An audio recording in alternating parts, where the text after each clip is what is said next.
Any concerns to talk about?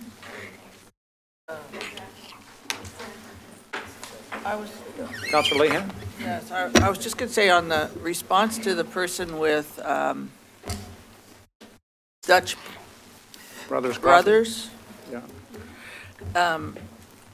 I would have been more, in addition, say, I mean, I did look it up, Google it. A Dutch Brothers franchise. You have to have a net worth of $500,000, and it costs $130,000 to get into it. I don't know if that's your upfront fee, and then this, that, and the other. But I mean, I would encourage her to say if she wants to pursue it, if she feels that strongly about it, she should talk to the franchisee at Tualatin. Have you ever thought about one in Wilsonville? Or write to Dutch Brothers owner, or whoever that is, wherever he or she lives, and say, we wish you would, you know, I mean, that's the route. You don't, it's well, like it's the other side of government doesn't really do this, is to say, who does this is the private sector, and that means if they think that there's a lot of demand, to take up a petition and turn it in not to us, but to Dutch Brothers, to prove, or to that franchisee in Tualatin, or any other franchisee somewhere that you like better. But or maybe you would like to be a franchisee if you have $500,000. How dedicated to your coffee are you? Right? In the bank. So anyway, that's all I want. Well, that's a fair statement. Because this issue comes up from time to time. You know, why don't we have more of this business or that business? Right. And so I would be positive in saying, if you really think that's a good idea, here's how you can pursue it, rather than just, well, we're the wrong place to go. Because obviously we are, but you were gung-ho on it. There's where you go. Well, it's true. We have heard from individuals from time to time that would like to see some business in town, and we do have an economic development function, but we don't necessarily make the call on, you know, which individual businesses are going to show up in town, and that's a private sector, private enterprise kind of a thing to come forward. One of the things on our agenda tonight is to talk about a town center plan where there are going to be myriad opportunities for all kinds of private sector businesses should they decide to pursue that. So it'll be fun to see that. Okay, any other general agenda concerns, whatever? Let's move then to our, I should say that the crossing at the nature park on the west edge of town, they've started doing some work. They removed several trees that were in the way of where the sidewalk is going to go along Willamette Way there, where it meets Wilsonville Road. So it seems like they've started some visible work there, which I was pleased to see. First formal works item up is for Resolution 2724 on water SDCs. We'll have the crew come up, and then I would like to just tell council you have this packet here. One was a request from Councilor West about asking me to go back 20 years and show what SDC rates have been. We could not get back 20, but we went back to 2005. That's all the data we have. The mayor also forwarded me some questions. We did our best within the time that we had. FCS provided some responses to those. We provided those to you in the packet. I'm sure that we will get to every one of those tonight. We also have Zach Weigel, who was out today at a engineering function with the rest of the engineers. So we'll do the best we can to answer the questions as completely as we can. Okay. Please. Go ahead and have Doug from FCS start with a short presentation. We have a more formal presentation for the public hearing this evening, but this is a part of it. So Doug Gabbard from FCS Group with you. Just a reminder, you're going to see a lot of numbers that you have seen before, and so I'll go quickly through it, but please be sure if you have questions, I'm happy to linger. In the second to last right column, you have your existing water SDCs, and the column just to the left, it's labeled proposed, but really what that is your maximum defensible SDC that we can support based upon data that we have in your water master plan and other sources. So that could potentially go from $5,995 per meter equivalent to $9,600 per meter equivalent, which would be what you'd pay for a single family dwelling. What we really wanted to talk about tonight was implementation options, and I wanted to give you 4 options that are common options. They're commonly talked about, commonly used, and they kind of run the gamut. So at the very end, at the very lowest end, you could say, well, forget about this update. We're just going to continue to implement our current SDC of $559.95 per meter capacity equivalent. Another way you could go is to implement a discounted SDC and $7,800 per meter capacity equivalent. We just chose that number kind of at random because it splits the difference between the current SDC and the maximum defensible SDC. It's important to remind you here that once you're under the maximum defensible charge, you don't need a reason, you don't need a finding, you don't need anything to charge less than the maximum defensible rate. You just charge what you want to charge. Where you get in trouble is where you charge more than what we can more than we can actually defend, and that would be a problem. But a discount is a way to charge less. Another way to charge less for a time is to phase in the SDC, and you pick some schedule. You know, here we have 3 years of stepping up the charge from the current charge all the way up to $9,600. We've had this conversation about phase-in where it's been used in Hillsborough, Lake Oswego, and Oregon City.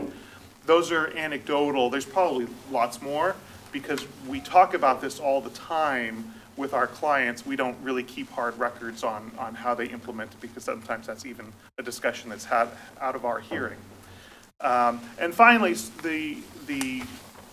the highest option is, of course, implementing the full defensible SDC. The way this cashes out financially for you is focusing on the bar chart, and the data for the bar chart is from the table above. If you implement the full SDCs, that means you have the most amount of SDCs you can have available to fund your capital plan. And a certain amount will still have to come from rates, and that's on the right side, but it's the lowest amount possible. You remember in an SDC analysis, not all of your projects, in fact the vast majority of your projects, are not 100% eligible. So even if you charge the most you can possibly charge, you're still going to need to get some money from another source anyway. And so even under full SDC, you do have some coming from rates. Now, as you march down to phased-in SDC, you notice that the SDC section retreats a little bit, but only a tiny amount. Because even though you do provide a significant break in the first couple of years, over the life of the SDC of several years, it doesn't make that much of a difference. Now, if you choose a discounted way of charging, that lasts potentially until the next time you do SDCs, and that gives away a lot more of the SDC revenue, and so you see the rates taking up more of that slack until finally you get down to keeping your current SDC where the burden on ratepayers is heavier still. Any questions about this? What? Yeah. What's the time period that's represented by the bar chart in the bottom? That's an excellent question, and I kind of walked into that, didn't I? It's not so much, because this, I'm laughing because this is actually going to answer a question we're anticipating in a different context. This is not actually about time, it's about build-out. And build-out is not a year, build-out is a set of conditions. And we estimate that a certain number of meter capacity equivalents will be added to the system before those conditions are attained. And so it is during the period before we reach that condition of build out that this applies to. Did I wiggle out of your question? Did I answer it? Yeah, so now we turn to another person. When do we think that we will need to have that build out? So I guess, and you feel free to jump in, but my understanding is that that you collect the SDCs as you need them to support development. So if you don't have development happening, then you don't need the SDCs because you don't need the capacity. Right. But I feel like, this was several months ago, we had a work session meeting where we were looking at our population change over time and kind of trying to project where it might be and the timing for some improvements. Is this ringing a bell to anyone else? Yeah. Okay, so I'm trying to remember what, because we kind of had, if these improvements are done by 20, what was the year, then we should be good. And I was hoping that maybe we could get a little refresher on those years. Do we have a general sense of when this dollar amount The projects would were through for the next 20 years, and then there was one project that extended past that period. Perfect. Yeah. So kind of like the next 20-year span we're looking at. Yes. We don't know what's going to happen to population, and we don't know, Yeah. but that was kind of what we were And the projects are, of course, while we escalate them on a factor, right now these are what we think the cost will be in 20 years. Okay, thank you. What's cool So about that causes me to question your statement about build out. Build out to what extent? Within our current boundaries? Building Frog Pond West onto it? Building Frog Pond East and South onto it? Building something in the future beyond that to the north? I mean, where is build out within your definition? build out is at 28.3 million gallons per day. That's the definition. And if you deduct 20 MGD for Sherwood, you're left with 8.3 MGD average daily demand for Wilsonville. That is build I don't understand that at all, because we are licensed for 15 million for us, and then Sherwood's license is beyond that from somebody else. And we're doing expansions with the Hillsborough Big Pipe project that will add a little bit to us. So how does that? Well, that's just the intake though, Mayor. We get a little extra capacity out of the intake, not for the treatment plant. But we have expansion capability within the treatment plant. Well, but that's between us and Sherwood, not between our partners for TBWD. Well, Sherwood comes out of TBWD, not out of ours. We share the water plant with Sherwood. Yeah, but the water rights to their amount comes out of something that existed with TBWD and should not be charged our Wilsonville development in order to be able to produce water for Sherwood. But water rights and SDCs are probably things that we don't want to mix. They're two different issues. Our SDCs are tied to what we need to grow into the future. Without servicing Sherwood. Yeah, we don't include Sherwood in our SDCs. That's what I'm saying. That's correct. Okay. So without Sherwood, our usage right now is 4.75 MGD. Well, our peak is in August. It's the hottest day in August, and I believe it's about 8 million something. Yeah, it's like 8 and a half. Well, that says 8.3 at build out. About 8 and a half. Yeah. That's our peak. Average. That's current peak day. No, current 2018 is 4.7. Oh, current average.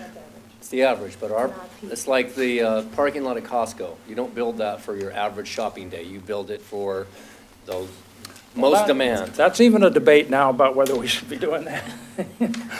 So I don't know if that's the right analogy. We have to. We can't not be able to provide water on the highest demand day for our city, Mayor. We have to. Who said that? How much have we ever used? Well, I guess you don't have to, but you wouldn't be able to provide the volume that you would need, and for fire flow, that's kind of critical.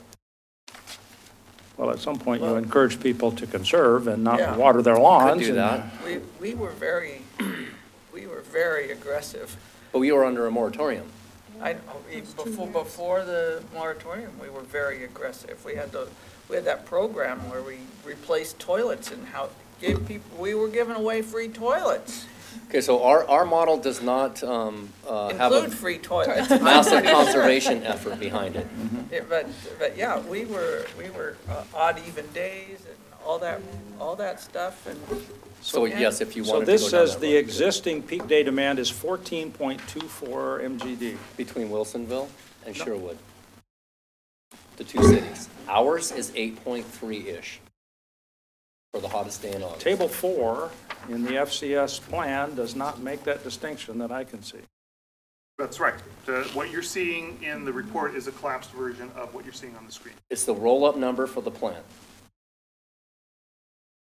And the numbers in... But again, that's not what we're basing SDCs on, because we're not doing Sherwood's part of what the plant is doing. Well, we all agree on that.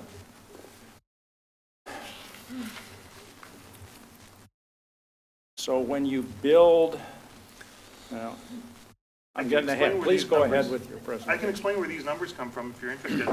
Everything in the 2015 column and in the build-out column come from your 2012 master plan, table 2.10. And that master plan is both for Sherwood and for Wilsonville. Right. Okay. And the master plan accounts for the Sherwood demand, which allows us to then go and deduct it, which is what we do down here, so taking the difference, we're able to account for the Wilsonville average day demand excluding Sherwood. And then translate that into meter capacity equivalents, where we get the 7,000. Are you mixing peak day and average day? No. Those numbers say average. Right, it's just... Table 4 says peak. Peak is the top line. Peak is displayed Average here. is the second. But it's not used in the calculations below. Right.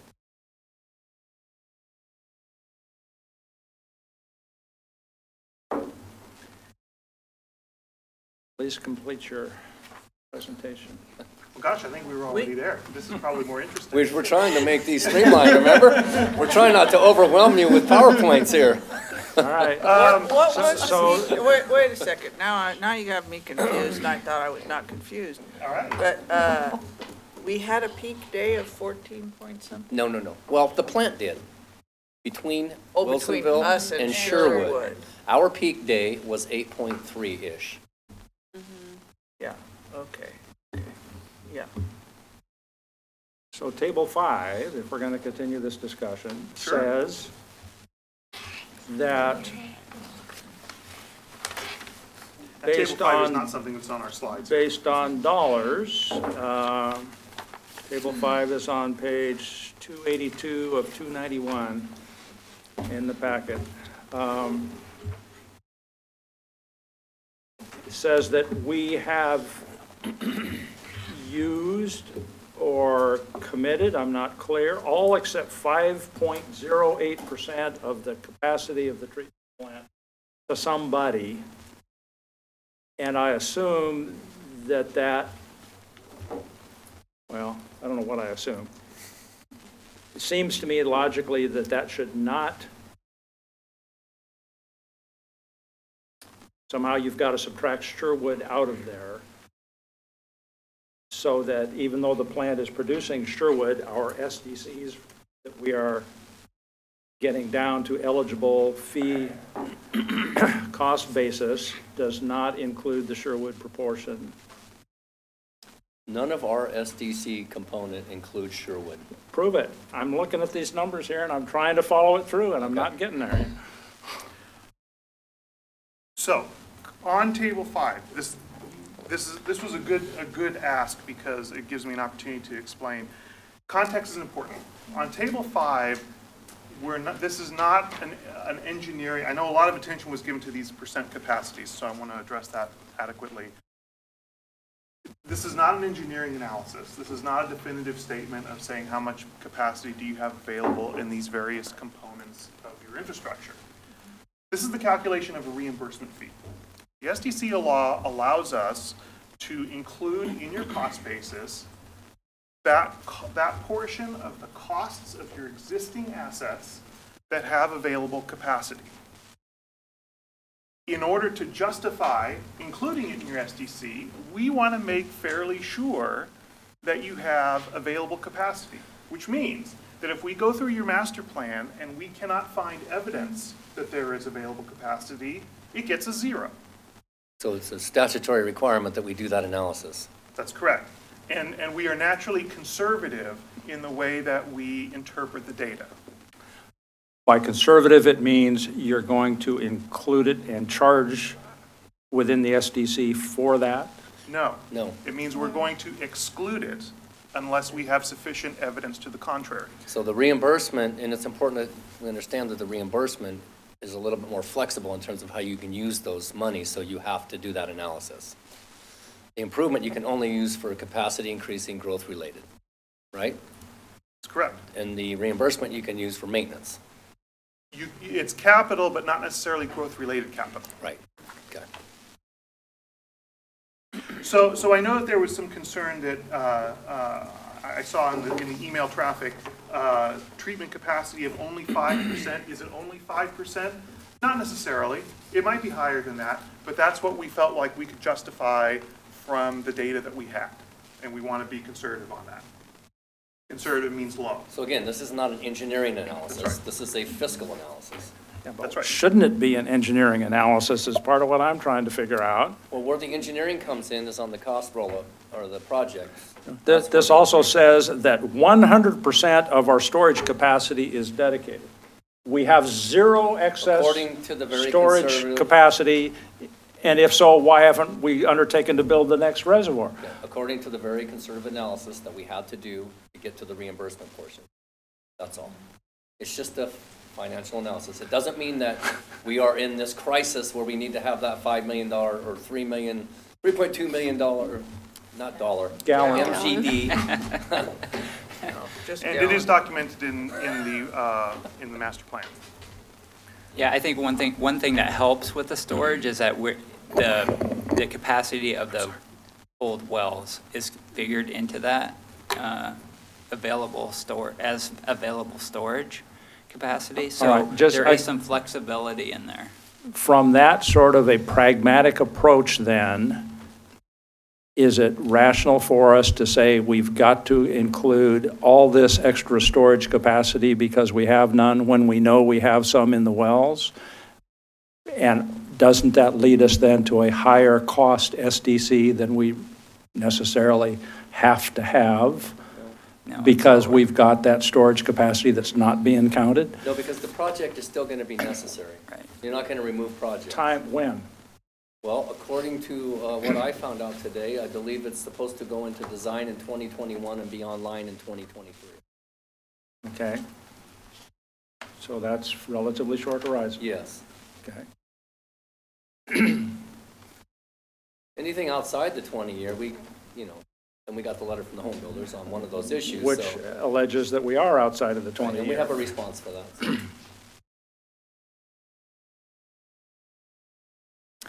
Sure. Do you want it now or do you want to wait? That's what I was going to ask. Yeah. When would you like that information, Mayor? We want to understand it. Okay. Do you want the response to the home builders now, or do you want to go through the rest of your questions? Well, please, somebody else. You're a data. Statistician. I think it seems natural to get because that's a question in the room, right? Get the response from the home builders letter. We just got the copy of it at 4:30 today, so we haven't had as much chance to review it, but that was one of my questions that I had actually on the presentation, because in the presentation there was mentioned that conversations have been happening with the home builder organization, and I just wondered what the results of those conversations were. So maybe you can help fill out kind of that storyline and into the current today. Okay. Yeah. So Zach and I did meet with Mr. Atkins, and we had a conversation and went over his questions, and the main one that we were not able to answer satisfactorily was this one about this one project that extends past the 20-year mark. I did not get a copy of the letter. He did call me on, I think it was on Friday, and we talked. So I had let Doug know so that he could, answer the question tonight. So that, as far as I know, was the only outstanding question we had. Okay. Well, unfortunately, I already let the answer out of the bag a little bit with the response that that build out is the key endpoint here. So the question was, we have this project that is beyond the 20-year horizon. Is that appropriate or not? And if we had a time horizon in the growth, if we said, okay, we're gonna count 15 years of growth, that 15 years of growth better match 15 years of projects, because you're supposed to have consistency in numerator and denominator. And so in that case, it would be inappropriate to have a project extend that far out. In this case, though, we are estimating growth to build out, which is not a time, it's a set of conditions. And how long it takes to get to those conditions for purposes of an SDC is really immaterial. So for purposes of the statute, it is required that we estimate timing of projects in the project list. That's a statutory requirement. Timing never figures into the calculations, but it's necessary to have some indication of timing in the list. So it is entirely conceivable, if your planning horizon is built out, that you're going to have projects that go 21, 22, however many years, because you're building not to a year, but to a set of demand conditions. And remind me, the concern with the 20 years, where does our 20-year kind of benchmark come from? That's from our water master plan. And 20 years in many systems is often a time horizon that is useful. But it's not here, it's built out. Right. Okay. So, pardon me, when you were talking about build out earlier, and I said, does that include Frog Pond West, does it include Frog Pond East, does it include something north of there eventually? You said it includes the next 20 years. No. You didn't say that? I said it includes Bless you. 8.3 MGD of Wilsonville demand. I don't think that's what was said, but. That's what I heard. I think he said that. I think somebody else said 20 year. So build out is, for the master plan was done, build out, it includes all of the urban reserves. And that's why, there's projects that are Not beyond rural 20 years. Reserves, but just urban reserves, yeah.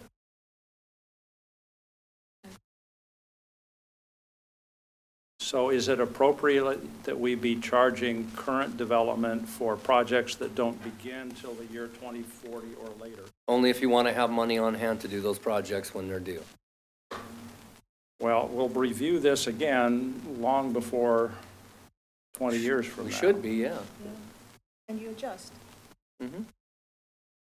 But then wouldn't you be removing those equivalent The ones meter that have been capacity? So you're changing both sides of the equation. Exactly. It's always a moving target. You're never static in any of this. Yeah, well, the home builder's letter alleges that we are going too far out, specifically with Zone D booster station at sea level tank and upsize cost greater than 8 inches on future distribution piping to the tune of some excess $12.8 million. They allege that. What we can do is stand with you and say, no, that is appropriate. Because the additional equivalent meter capacity is included, for those areas, is included on the other side of that equation. Numerator and denominator. Yeah, numerator, denominator. Consistent, that's right. I, You guys are getting it. I'm not. I'm not comfortable saying, yeah, we've got to increase SDCs this much now. I don't understand why the rationale leads to the conclusion that's being proposed. It seems like we are going larger or longer or something to get to a higher number than we would have to. And I'm not comfortable at this point in time. Fair enough. I don't think there's any additional evidence that we could provide that would probably change your opinion at this point. We did give you 3 options to consider, so we could also delay this if you need more time. I just am, So maybe you all have it intuitively. I don't have it intuitively. I don't think it's abundantly clear. I'm not convinced. Let me ask you what you would need in terms of additional information. I'd need to sit down and study and probably have some back and forth with people that know this in detail to become convinced of the methodology. I'm not at this point. So it's not the process of development paying for itself, that philosophy. It's you don't know how we got to these numbers that are being presented tonight. It's just right. I'm being asked to accept numbers that I don't see the background, and I find those difficult to accept without understanding where they came from. Yeah, we can continue it. There's no harm in continuing this. It's just that for every delay, for every permit issued, then that's just going to go onto the backs of the ratepayers. That's the only danger. And that concerns me, because I think... I don't think 2 weeks is a big deal. 2 weeks wouldn't be. But if it went on for 6 months, or whatever, 3 months, I think the development should be the one who pays for these projects, not the ratepayers. Not the ratepayers. I really feel strongly about that. Is the rest of the council feeling confused or having additional questions? I had one additional question. I don't know, but I mean, I agree, I think, with what Councilor Stevens has just said. I think we are in alignment kind of with the philosophy of this. I think another 2 weeks to feel comfortable with the numbers would be workable. If we do that and revisit this in another 2 weeks. It's going to make your meeting tonight really quick, I'll tell you that. One other question that I have, but you can probably answer this too right now. And this was the first table that you showed in the PowerPoint where there's the different meter size, the proposed, the existing, the difference.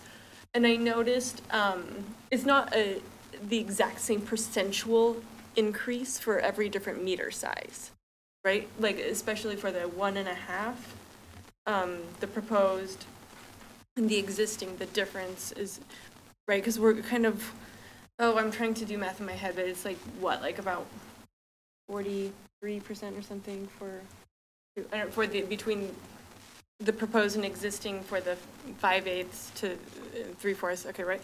But then the proposed existing for the 1.5, we're looking at of an increase of the 21,000 to the difference to 26. That ratio is different. Do you see what I'm trying to say? It's based on meter equivalents, right? That's right. Why is that ratio different just for the 1.5 and then again for the 10-inch? It's different again. So there's 2 possibilities. I can't answer your question factually at this time, but there are 2 possibilities. First of all, as you can tell, this is a second-degree polynomial, not a linear function. Yeah, because that's what it, yeah. Okay. In addition to that, that's it. Yeah. We're all done now. Start talking about polynomials and pi r squared. Do algorithms. The other thing is the meter factor number in that second column. That's based upon AWWA standards. Okay. And my question would be, is your existing schedule of SDCs rigorously tied to the AWWA standard? And that might be the other area where they could be discrepant. But we would certainly recommend using the AWWA factors. Okay. But so a little checking would go a long way in figuring out which of those it is. Okay. Thank you. Yep.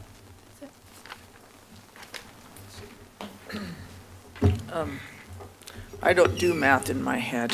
It's too hard. The night is young. But on the policy side,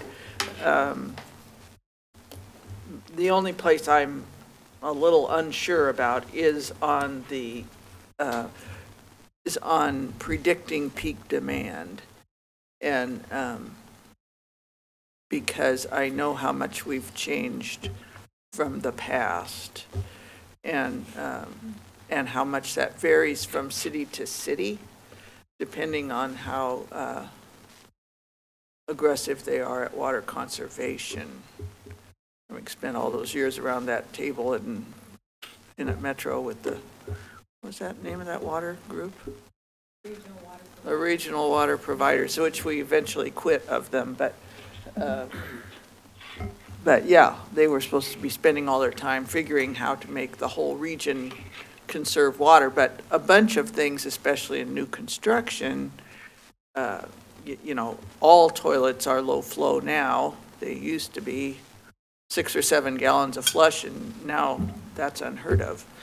And likewise, washing machines and dishwashers and everything gets more efficient with time.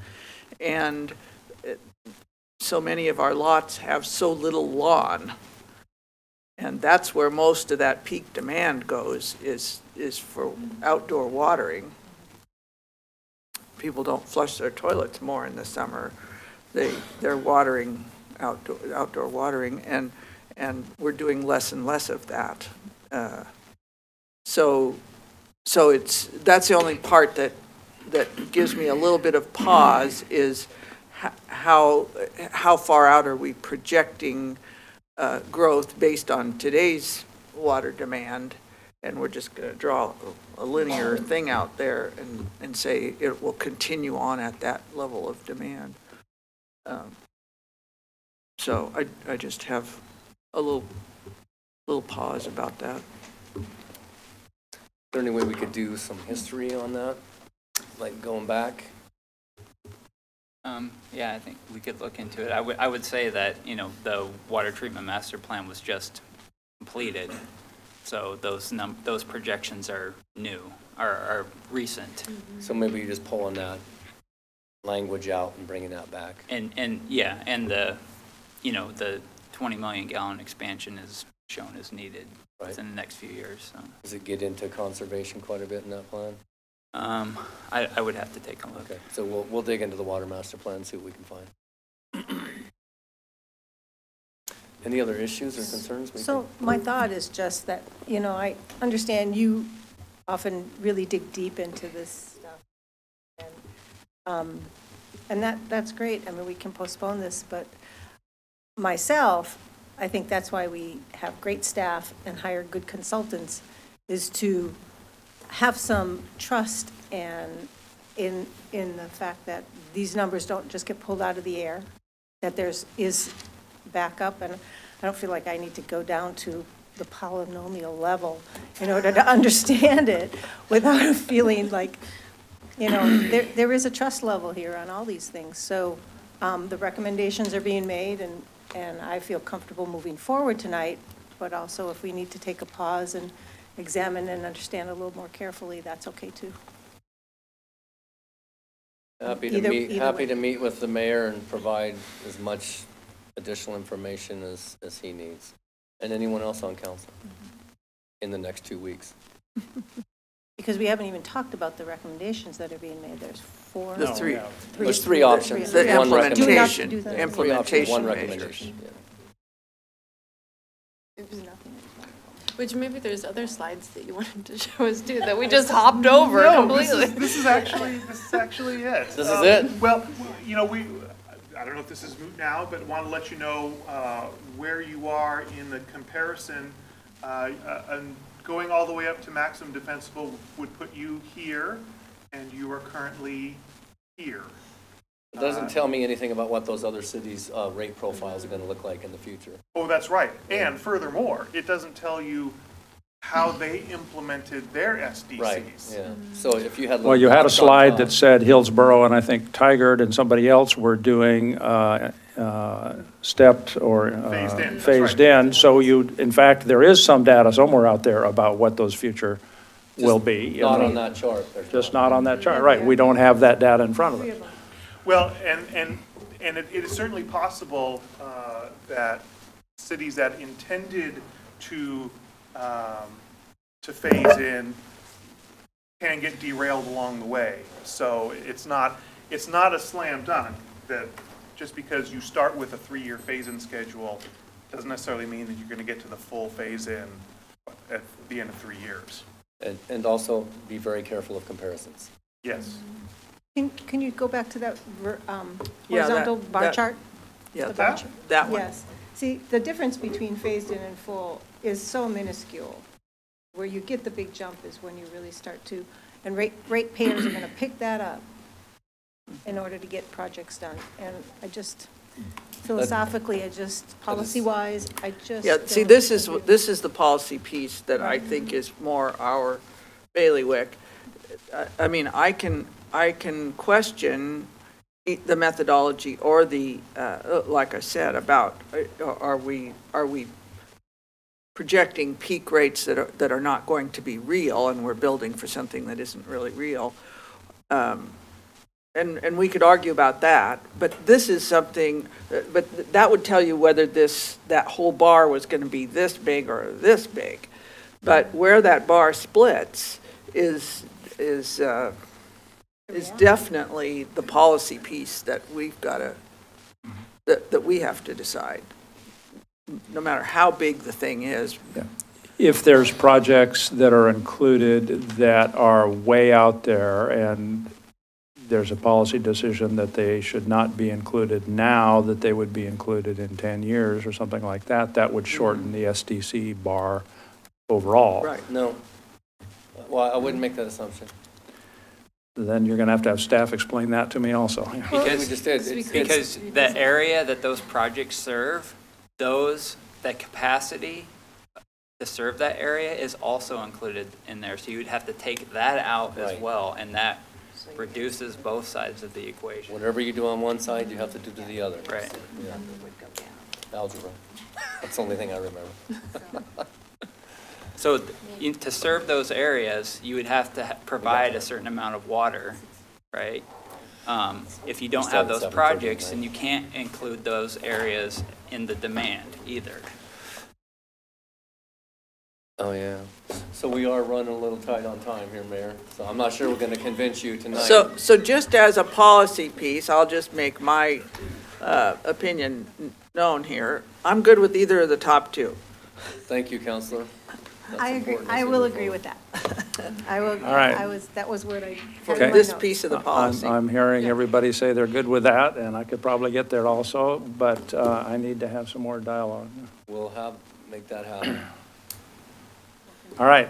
So do we need an action to formally continue when we get into the big meeting? If that's when you get into the big meeting, what I would recommend you do is, I don't think there's any harm in opening the public hearing if there's anybody there to testify tonight. Yeah. Go ahead and do that, and then we'll just leave it open. All right. Thank you very much, all of you. Town center plan. It was a long 20 minutes, wasn't it?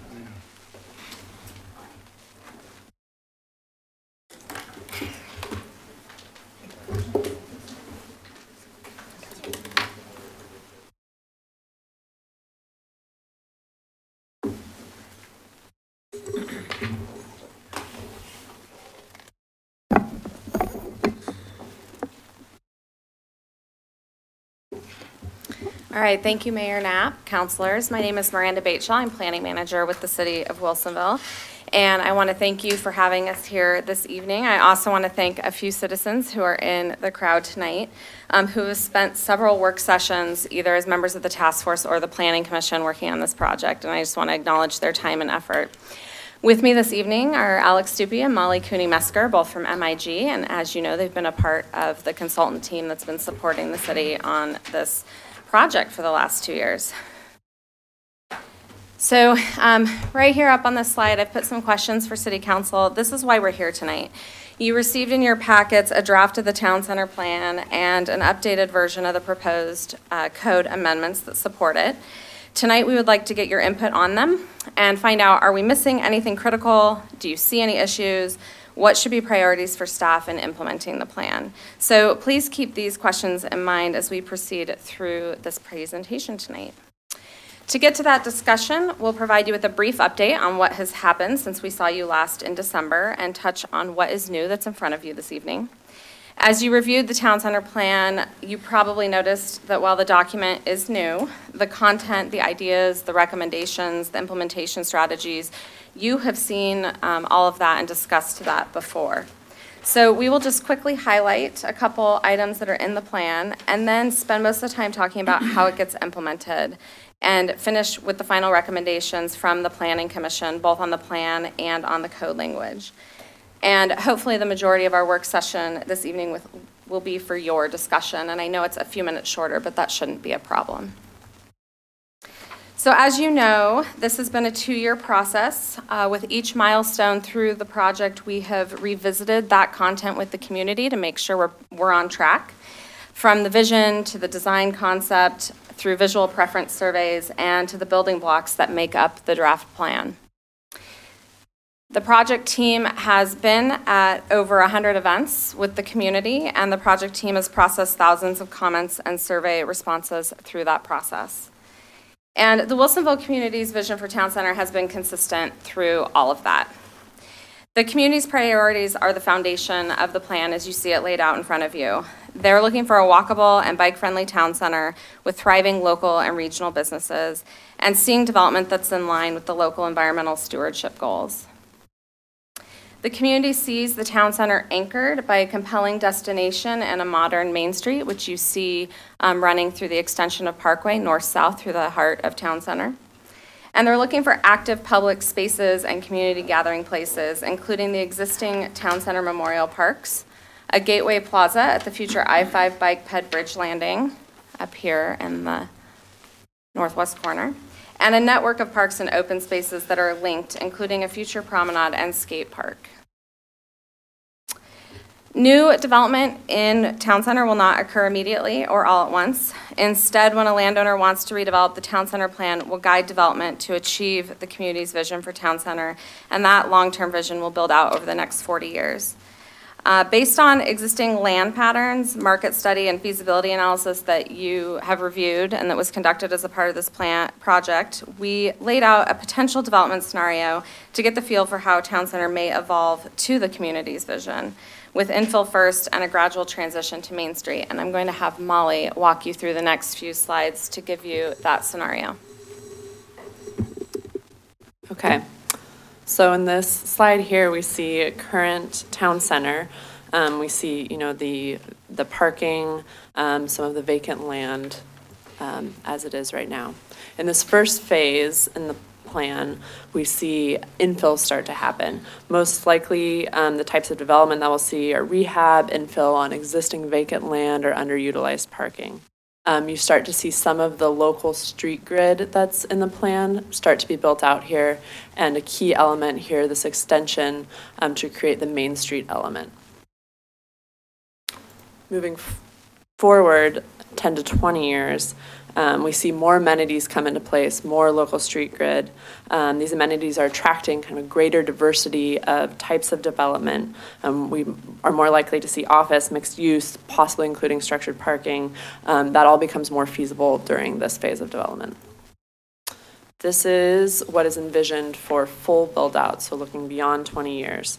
This is when development in Town Center is complete, as envisioned through this plan. At this point, all types of development allowed are likely feasible. This is when you're going to see the most diversity in types of development and uses, highest activity in land uses. So this is what it means sort of in terms of housing and job potential, the development you just saw. So, at that 20-year mark, kind of mid-development, you're seeing, additional employees. At the 40-year mark, you're seeing, increased development and increased employment as well. So how do we get there? Change, as we know, will not happen overnight. And this plan offers recommendations both in the immediate and the long term of how the town center plan can be achieved. These are the implementation categories. They're critical elements to setting the policy framework and establishing programs that will get town center to be a walkable heart of Wilsonville that was envisioned by the community. There are a variety of strategies that will support this implementation. Regulatory action. So we've discussed this throughout the process. This is really the first piece. Much of this will be conducted by city staff, and much of it will be done with the adoption of this plan. There will be some follow-up updates to other planning documents, such as the CIP and the TSP. Infrastructure development, something you've also seen several times, but this really highlights kind of these key infrastructure investments that are essential to the framework of this plan, and they're critical to achieving the vision. And as we've talked about in the past, that the proposed transportation system, through the analysis, we've discovered that it is adequate to accommodate growth. Similar story here with sewer, water, stormwater. These infrastructure systems are also adequate to accommodate growth. And some of the changes that will happen is, some of these lines will need to be realigned. So as local roads come in, some of the sewers and the pipes under the roads will be realigned to be at more strategic locations. Parking strategies. So, some of the more near-term parking strategies are parking reductions for some projects, such as, senior housing. Let's say you might look at a different approach to parking, or unbundling parking from development requirements. Placemaking guidelines. So this is something that really emerged from the community as being a priority. Placemaking is important to create really a place that people want to come and spend time. And there are many kind of short-term implementation strategies that can be done in this category. One example is Streetscape Plans. So through the town center plan, there are major connections that have been identified. The plan includes cross-sections of what some of these new streets might look like. But what it doesn't get at is some of the more nuanced detail, the street furniture, the types of pavement, how those streets are really going to look on the ground. And a streetscape plan will start to get at some of those nuances and details that will sort of bring this plan further to life. Ideas like a parklet competition. So this is something that would really involve the business community, that you'd work with the business community, or they'd instigate themselves to set up a parklet competition where various businesses or even community members are setting up parklets to really activate and bring people out to the streets. Economic development strategies. This is really, it's key here to tie the placemaking and the programming, and that organizations such as the Chamber are, very important to this, this implementation strategy. Also, business retention programs, which we've heard from the community and stakeholders, are essential part of implementing this plan. Transit investments. You are lucky here to have a very proactive and eager transportation provider. SMART is ready to be flexible and innovative, responsive to the needs of new technologies that are quickly coming online. They really see the opportunity to maximize the connection between the SMART Central and Town Center via that future pedestrian bicycle bridge. And much of these improvements, all of these improvements, are in their recent transit master plan. So they're on board and they are aligned with this plan. The Planning Commission. Planning Commission, we talked to recently. They had a couple of items that they were still working through in December, and we took their December work session and continued to work through those items with them, and kind of landed on solutions that Planning Commission were happy with. So the first point of discussion with them was drive-throughs. So there was some debate about, do we allow drive-throughs? How do we allow them? Thanks, Miranda. And the discussion, one of the sticking points of the discussion was in the one of the initial drafts of the plan, we were allowing drive-throughs to be redeveloped in the places that they currently were.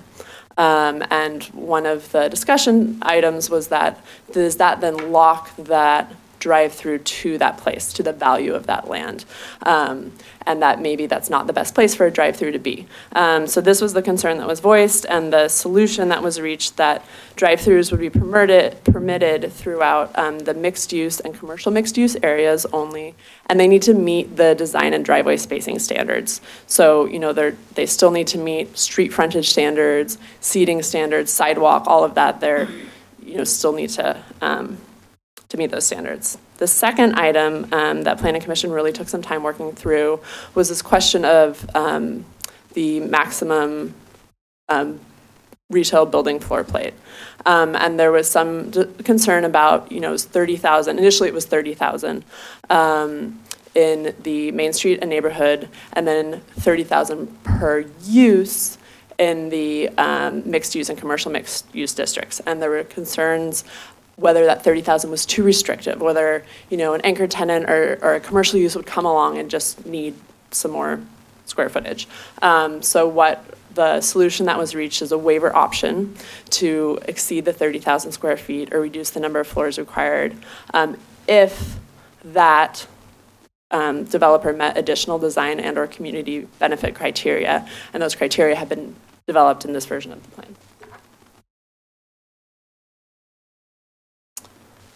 Some other comments from Planning Commission which have also been addressed. The promenades are really sort of an important element of the bicycle pedestrian network and the public space and sort of plaza elements that people really wanted to see.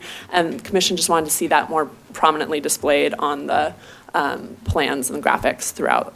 A better understanding of funding responsibilities, those have been called out throughout the plan. Prioritizing the bridge, gateway, and promenade. Again, we've heard this from community members throughout the planning process, and we heard it again at Planning Commission that bridge is really going to need to serve as a gateway for the future town center, and that needs to be a priority. Connecting the programming to arts and culture.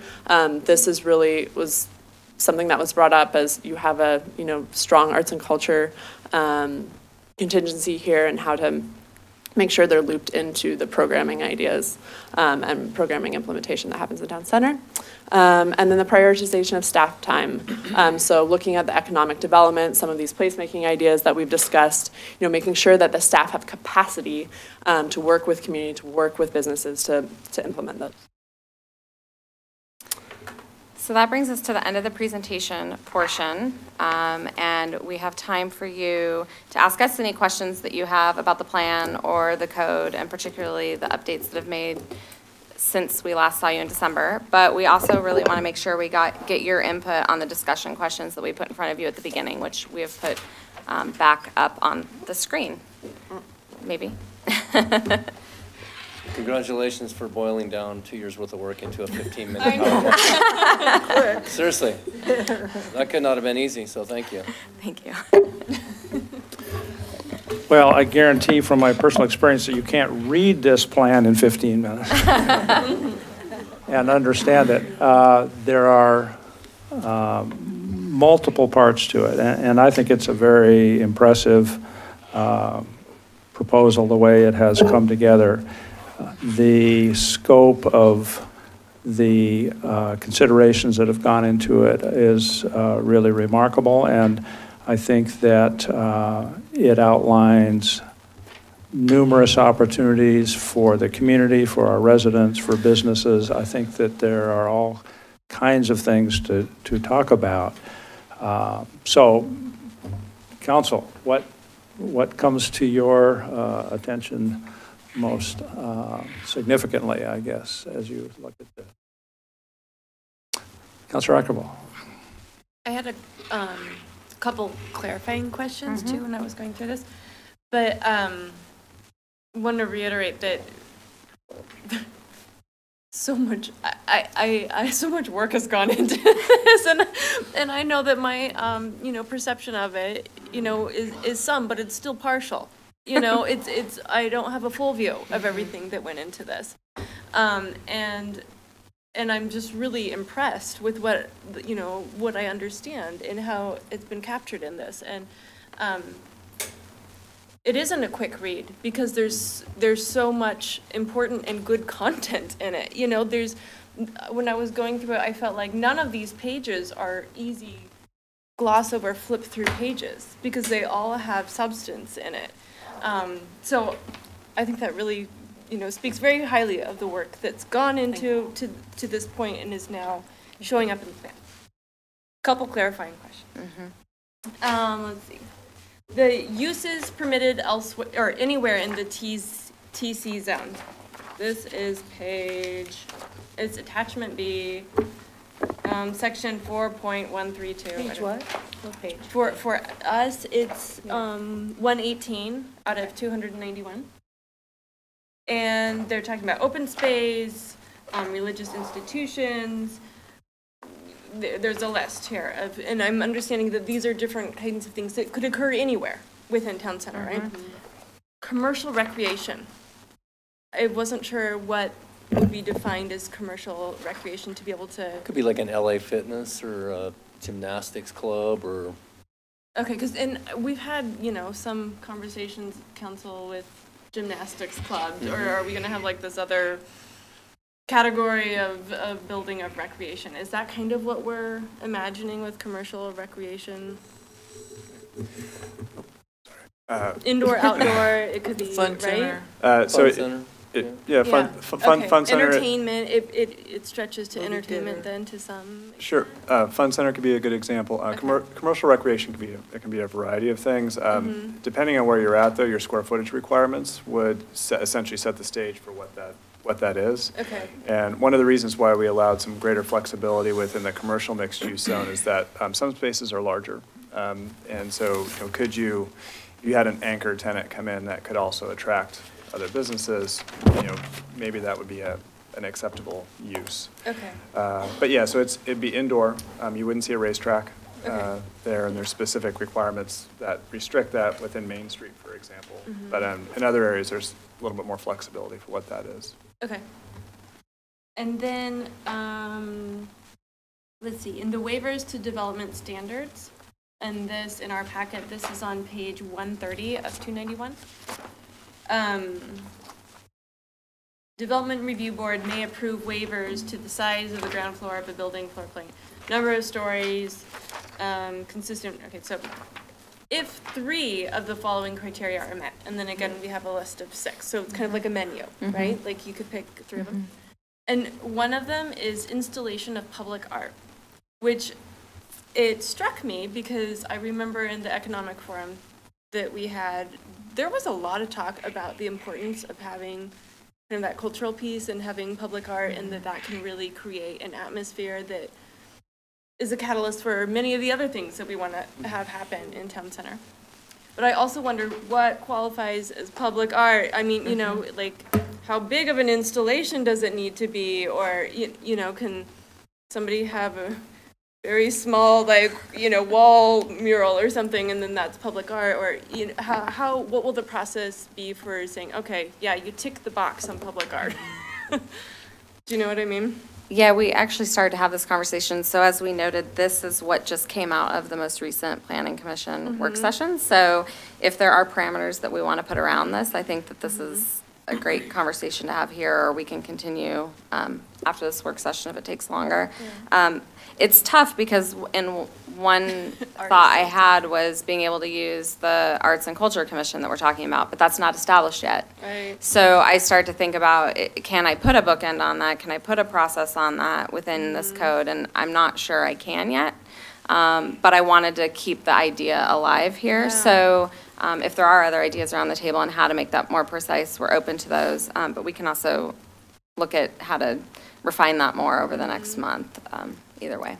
Well, and an important piece with that, too, is that if those waivers are granted, the developer would have to do more than one to meet that. So public art could certainly be part of that, but it could also be part of the public plaza space or other pieces there. I think the goal, and we'd love your input on this, is if you are going to provide those waivers, there needs to be a community benefit as a result of that, because they are asking essentially for an exception for what's permitted under the code. Right. But, I do feel that the public art is an important piece, and so I'm happy to see it written in part of the plan. But I just kind of had that question, that's a tricky one. I mean, art's so subjective to start with, and I don't know that at this point if I really have any ideas on this is how we could better define it, but I wonder if it does need a little bit of shoring up in some way. I don't know. Any other? Yeah, those are kind of some of the detail points that jumped out at me. Right, Thank you. You want to go? No, go ahead. Councilor Lehan. The one that I still think we're glossing over here is parking, or where are the structured parking facilities and who's building those? Because I don't think it works without structured parking. It doesn't work I mean, it is what makes things work the way they do. The kind of pretty pictures we have here are what you see at Lake Oswego, or what you see at Bridgeport, and they have structured parking. And it says we're going to park behind the buildings, but there's just not enough room. There's no behind the buildings here for this level of density without some structured parking. And yet it's not listed as part of the infrastructure investment the way it was in Lake Oswego. That was a city investment. And of course, at Bridgeport, it was what's his name? Well, Fred. Centercal. Who did that. But anyway, where are we thinking the structured parking will be? Is it clear on the map what those are? Where they are? Do you want to start? Do you want me to start? Go ahead. So, Nice punt. Happy to talk. so at this point, they're not on the map, and there's a few reasons for that. This is a complicated issue, so I'm going to give you kind of a long answer because there's a lot involved with this to unpack. Right now, according to the existing work that we did, our existing parking observations is we have an adequate supply for the existing uses we have today. You mean the way it is now? The way it is today, correct. Well, yeah. We got oceans of parking. Yes. Yes. And so the way that the plan's laid out, we anticipate needing to probably do a parking management plan, something that's more in-depth and that looks at how, as development is occurring in about 5 to 10 years, and we start to see a lot of shifts on the ground, what is that doing to our parking relationship? What is the supply and demand at that time? And look at very specific strategies around the parking garage, potential for structured parking, around related to managing parking and whether an entity should be managing parking, whether there should be any costing associated with parking, particularly on-street parking as it comes online in the town center through that development. And so we have one of the big investments we have in that 5 to 10 year time frame is to look at doing a parking management plan to really highlight it more specifically, because at this point, we're not seeing those pinch points yet, and we don't know exactly what they're going to look like and how to tailor those approaches at that detail. We also are in a time where things are shifting in terms of how people get to places and how much they will continue to use vehicles, and often single occupancy vehicles, but they might not always be their own, and they might not always be parking where they're going. And so it's just an interesting dynamic that we want to understand in terms of how much does that shift the demand. Is it this small percentage? Is it this percentage? We know it's not all of it. And one of the pieces that is in the plan is looking at a centralized structured parking garage. And we didn't put a cost associated here right now because that would be looking at today's cost to build a garage. And we don't anticipate the need to actually build a centralized structured parking garage today. And how big that would need to be. And so that's something that would get outlined in the parking management strategy to understand, is that still an approach the city wants to take? Is that something we want to take all on our own? In this plan, what we've outlined is that there would be a partnership, that there's likely going to be some of that parking provided by private development. If we see some of these larger parcels develop that are 10 to 15 acres in size, they're likely going to have multiple buildings. And some of that can be some structured parking can be provided on those sites by the development community, potentially in partnership with the public entity. But we see, looking at what that cost might look like and how the city wants to partner and or prioritize those funds happening as part of the parking management strategy. Yeah, well, and I understand there's a certain amount of unknowns on any of it, both location and amount and all of that. But I think it is such a critical piece. Any successful densification that wants to have this kind of urban style, whether it's Portland or Manhattan or Lake Oswego, they've got to deal with, or Bridgeport, they've got to deal with parking, and it just seems like it doesn't have a high enough visibility here, either under infrastructure investment or parking strategies. It's very fuzzy and doesn't really say about. So I think, yeah, I mean, I think we agree with you because we've structures. given, in the implementation section, we've given parking its own entire subsection, which really developed over time. The parking structure is last. I mean, it's something we could move forward. We could add some depth to if you'd like us to. The reason it was listed in that order is we see it coming on later in the process because you do need a certain level of development in order to support it. Yeah. But it wasn't for lack of its importance. We didn't put it on the map either because we don't own property in town center. The amount of property that we own is very limited, and so to really put it on a specific parcel at this point in time is difficult to do. And I think the other piece of it too is to start to see which developments occur first and how that development happens, because you're likely going to want more than one parking garage. I mean, in this size of a town center, you're going to have your parking dispersed. And so you need to start seeing where the development comes online to think about the right locations for where it would go. It's difficult to put on a map. Well, and I think there's the question too of public cost for that and who should really be building that parking. There are a number of public infrastructure projects, potentially public infrastructure projects within the plan. So where do you prioritize the funds to start to build that? And what we're seeing is that, and Lake Oswego is actually a great example, that was a partnership between the city and a private developer to do that. So the city, helped fund some of that project as a part of private development. So you weren't building a parking structure just, on spec, essentially. You're getting that increment coming in from a development standpoint that the city is supporting. You're not footing the bill for that entire structure, but you're getting what you want out of that as a partnership with a private developer. So that's built with urban renewal. It's built with urban renewal. And so that's one reason why when we look at parking and often shy away from a public parking structure is that, as Miranda said, parking is changing. Those are very expensive projects. You have a number of framework projects that the community has put a very high priority on.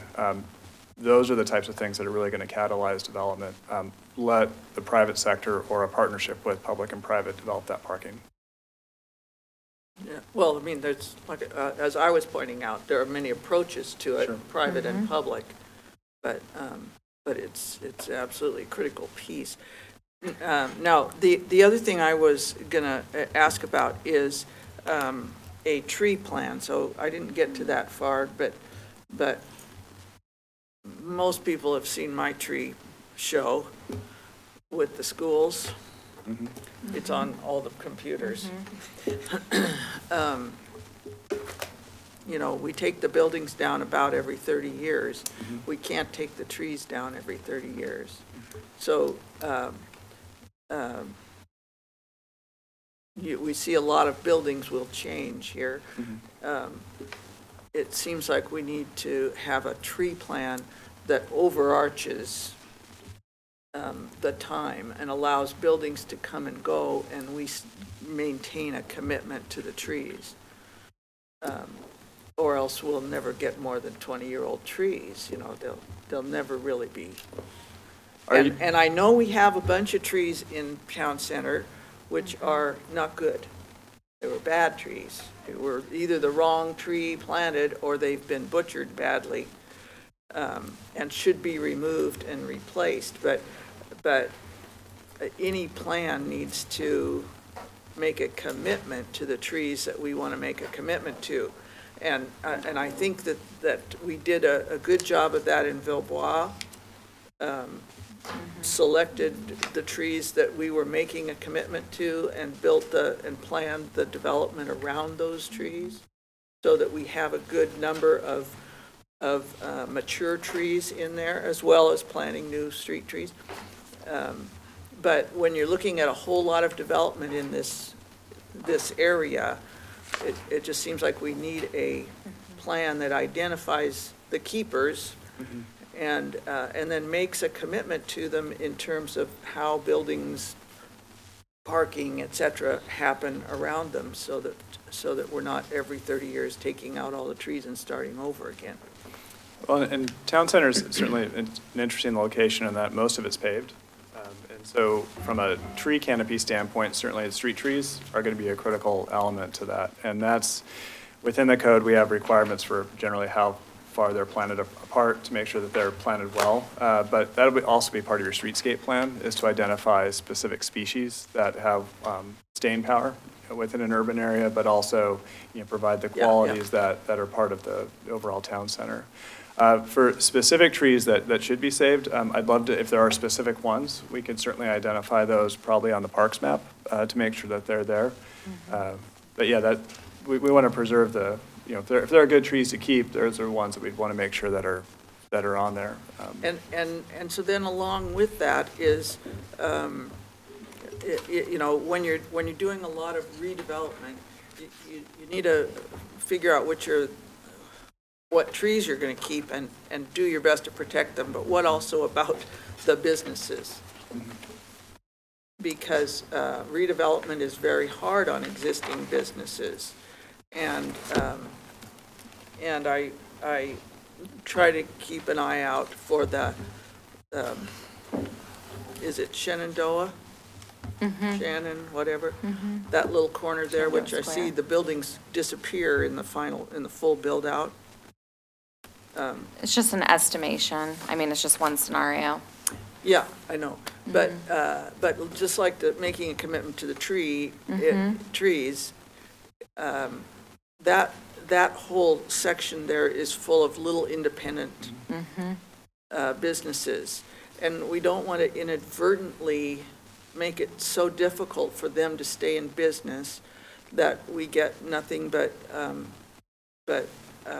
national chains are the only ones that can stay, that can ride it out.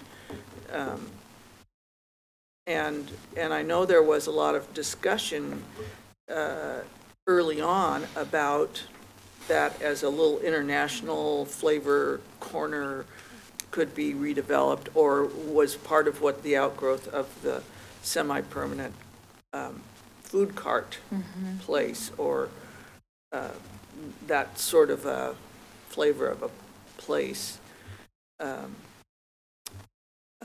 besides just having same old business things that you see in every other town.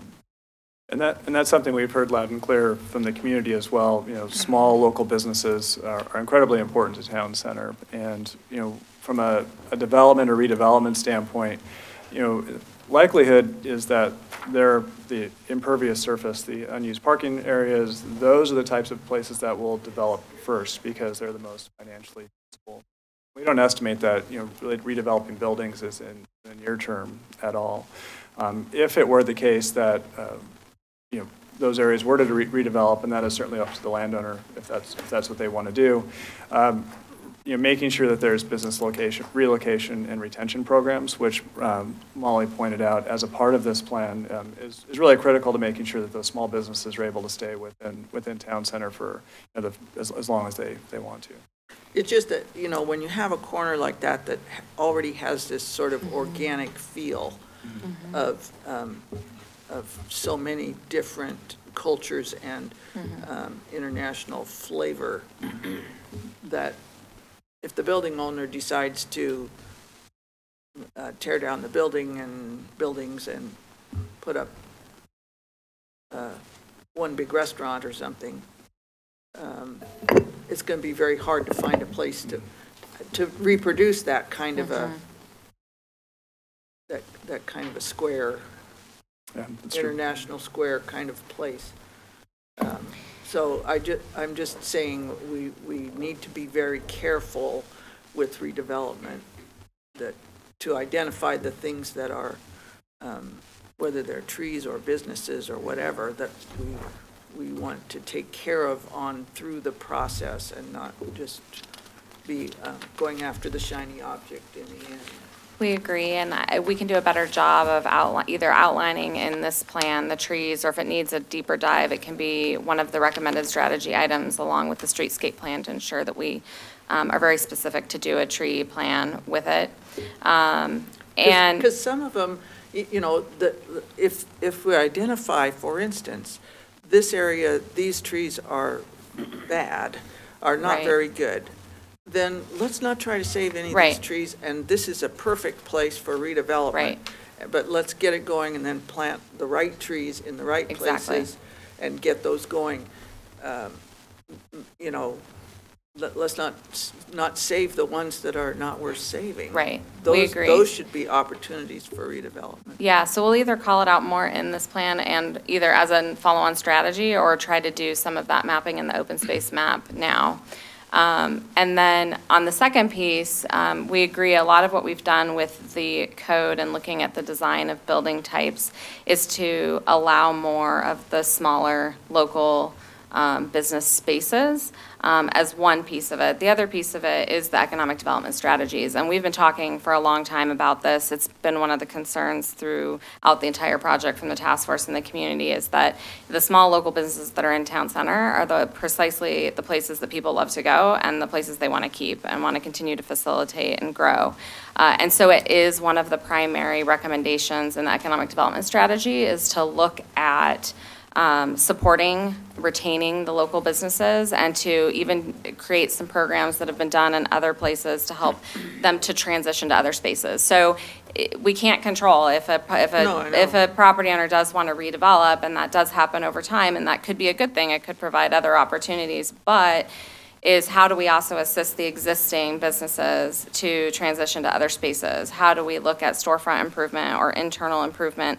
Many of these businesses will invest not knowing that 2 years later, the property might redevelop, but they assume a 10-year payback on an initial investment up front. So what are programs that we can put in place to help to ease and mitigate some of that financial hit so that they can continue to do business in town center? And so we agree that should be, that's one of the economic development strategies that we really want to focus on once this plan is adopted and to work with our local business partners to help to craft what those programs look like here.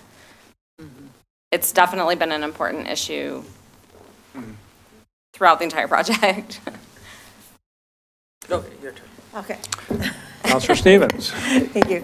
First of all, I want to thank you all and the task force and the planning commission and the community at large for all the work on this. It, you know, as has been said, it's just a tremendous amount of work, a long time, a lot of detail here, a lot of thought, and you know, it was evolved over time, which I really appreciate that it was, you know, no one went into this with the idea that, okay, this is what we're going to do and we'll make sure we get what we want. It really was a community-driven project, which is wonderful. There's so many important components of it, but the one that's most important to me, and it ties in a little bit what Kristen was saying, is the placemaking, the arts, keeping the energy going. You know, we've got a lot of energy going into this, and then I just fear that there might be a lull as you try and figure it all out once you get the plan adopted, and making sure that you do things there that continue to keep the community engaged. Here's what's possible. A few of them are outlined in here, like doing some test restriping for a bike route, or doing some artwork, like, and I remember months ago, maybe a year ago, you were talking about, Charlotte, how maybe it was Spokane or Coeur d'Alene where they painted all the utility boxes instead of these gray or green or dirty things. You know, incorporating that into the art as even now as you build them, so you know people start thinking about those kinds of things. Okay, what do we want to look at? It was Coeur d'Alene, okay. And so, you know, that you could repaint those if that's not the way you want to go, but it keeps the spark going. So I think that's really important. This, I saw in here as one of the small bullet points, festival streets. So an area where you can do that. There was an area in the Piazza area in Louisville where there's the Woonif. I don't think you say that right. Woonif. Woonif. Wonerf. I didn't probably say it right. Anyways, an area that can do that, where you can close the street really easily, you know, you're not impacting traffic, you're not, and then be able to have a concert or, you know, some sort of art show or something. Does that, They yeah. have a closed Yeah, one. so those kinds of things will keep that energy going, and if we can do it, even as things sit on the ground, now, it will hook people in, it will spark imagination, because it's too easy to lose momentum. The other thing that I think is really important is that as much as possible, especially in the public places, and then, you know, through design, you're going to do it through the private development, is make it so it's a usable year-round. Because there are a lot of days that we just have a slight drizzle, or it rains and then it's okay for the rest of the afternoon. But if you can get people so that they don't get soaked for that short time, then they'll hang out longer. So you have to be able to give some shelter as much as possible. You know, Town Center Park doesn't have much of that at all. So if it starts to rain, everybody leaves. So being able to do that where you can. You know, and I know those are hard things to just write into a master plan, but as it moves forward, I think there are things to think about. Well, and for placemaking, we incorporated a lot of quick wins that are, like, as Molly was saying, you know, the parklet competition. Yeah, those are things that are, exactly. City of That's Renton another did this. good They thought up within 3 months, one of the city planners and the Downtown Association put this thing together, cost them a few grand for advertising and food, and they had this great weekend event. So really low cost, high impact types of uses. So temporary uses, things that get people energized and excited. For one of the first barbecue we had, the citywide barbecue, we did chalk art. And we had, I don't know how many, 40, 50 kids just out there. And that literally was throwing a couple boxes of chalk out on the ground. And letting it's it go. so cheap, so easy. Yeah. So and the rain washes it away. And the rain washes it away. So there's a lot of little quick wins that you can do, and the Arts Commission is a great place to help program that. But then there are, you know, some of those other bigger elements that you build up for. For Main Street, we have heard, you know, loud and clear, 12-month Main Street. And so for the design requirements, we do have requirements for awnings across the entire building frontage along the future Main Street.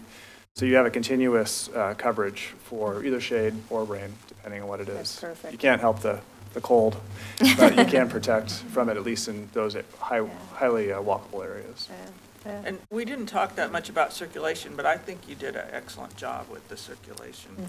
The change to the Main Street, I think, will make all the difference in the world, and getting those cross pieces in there. So very, very impressed with doing that. One more thing that I saw, I think it was at some sort of city conference we went to, it might have been a smart growth conference, was where they had it must have been outside. It was made out of cement, but it looked like a big sofa, you know, like your couch, you know, and in a parklet, you know, where it's not just a park bench. Right. It can be pretty, but, you know, fairly, you know, mundane. And so you get, and it was big and red, and it was like, but it was hard. It was cement, you know, you're not going to flop down on it. But it was a central point. People gathered there. People hung out there. They sat and met each other and talked to each other. They took pictures. Yeah. It was great. So those kinds of elements that seem, you know, on their own, not a big deal, but incorporate them into the bigger scope of things, and they can really pull people in and keep them there. Well, if you're in Spokane, go to the enormous red wagon that they Enormous have. red wagon. And People want it. it's just a piece of art, but kids are climbing all over it, and it's an attractor. Yeah, functional art too. Functional art, yeah. Victoria, BC has a lot of that functional public art that draws a lot of people. They do, Yeah. So we can do that to some degree. Yeah.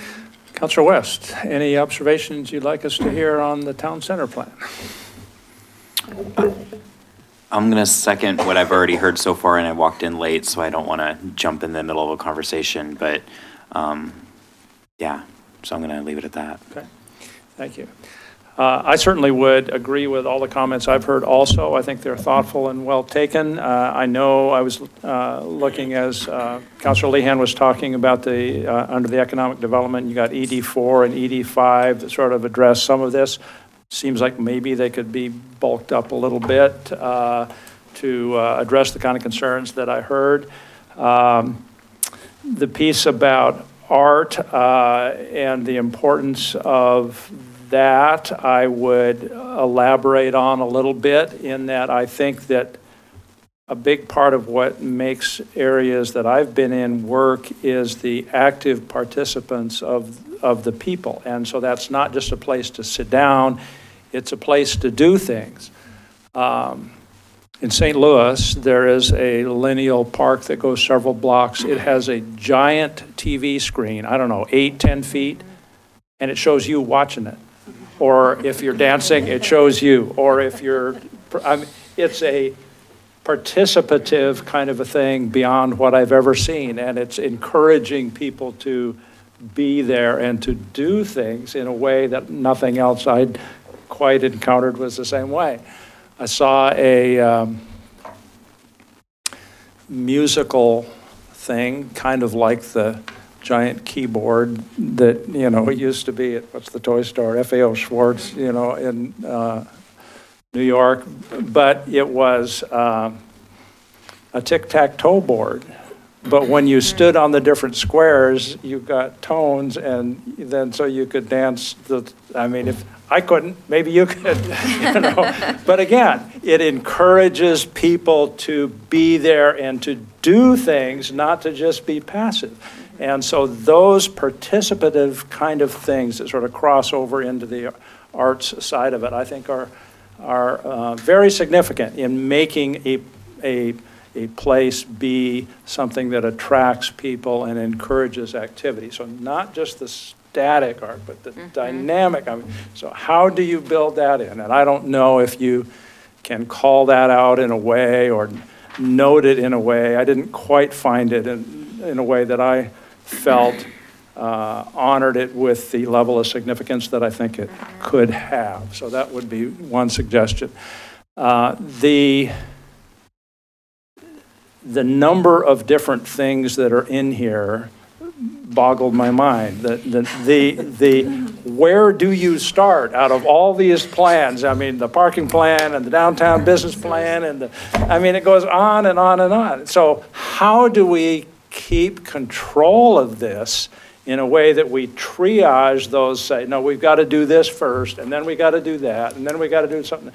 And how do we have that defined in a way that is significant enough that it lasts over the next 2, 3, 5, 10 years and doesn't just get sort of frittered away and lose momentum? And that's kind of what I heard Councilor Stevens saying, you know, how do we manage that? I mean, I could envision this would take a full-time employee who did nothing but manage the town center you know, project for the next 10 years. I mean, if you were committed to doing it, you could easily spend that much time, you know.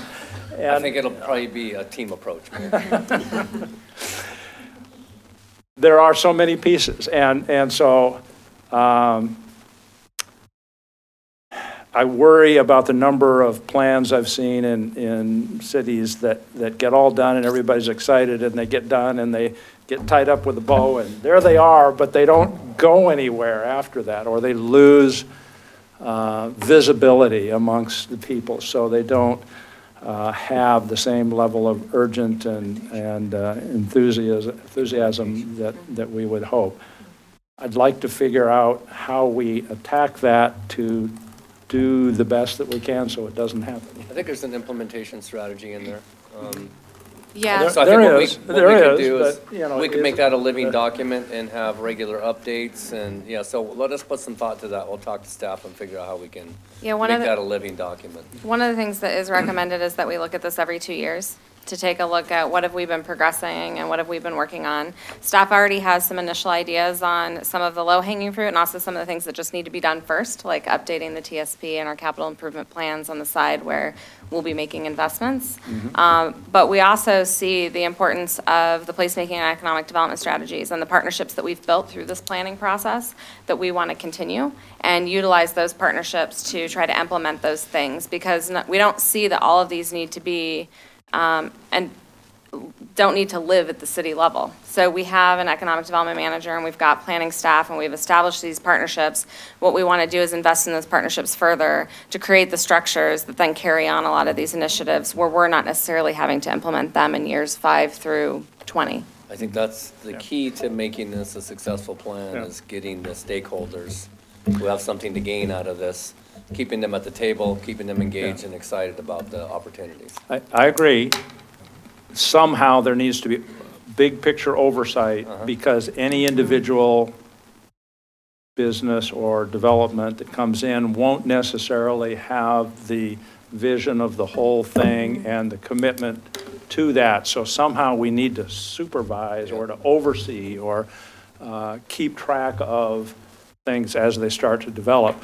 There's a comment somewhere in one of these about local owners don't necessarily, or not developers, don't necessarily see the opportunities or see how they're fit. And they know they need to do something, but they're not sure what. And so some kind of assistance so they can, so we could help guide them toward appropriate things and hook them up or make introductions to people that can work with them to help move it in an appropriate direction that can be successful for them and fits the overall idea of how this goes. I could see that as being hugely important. How does that happen? I haven't seen it, so but I think it's a great idea. So.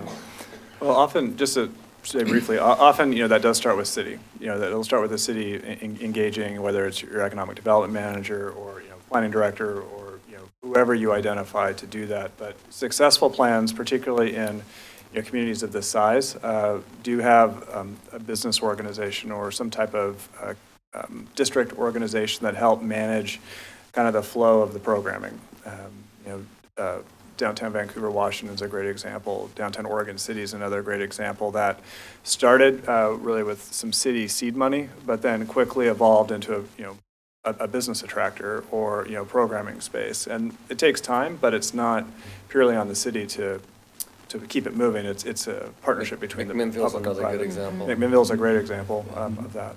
So there's great examples to pull from, but it's to keep it moving. It's definitely a partnership.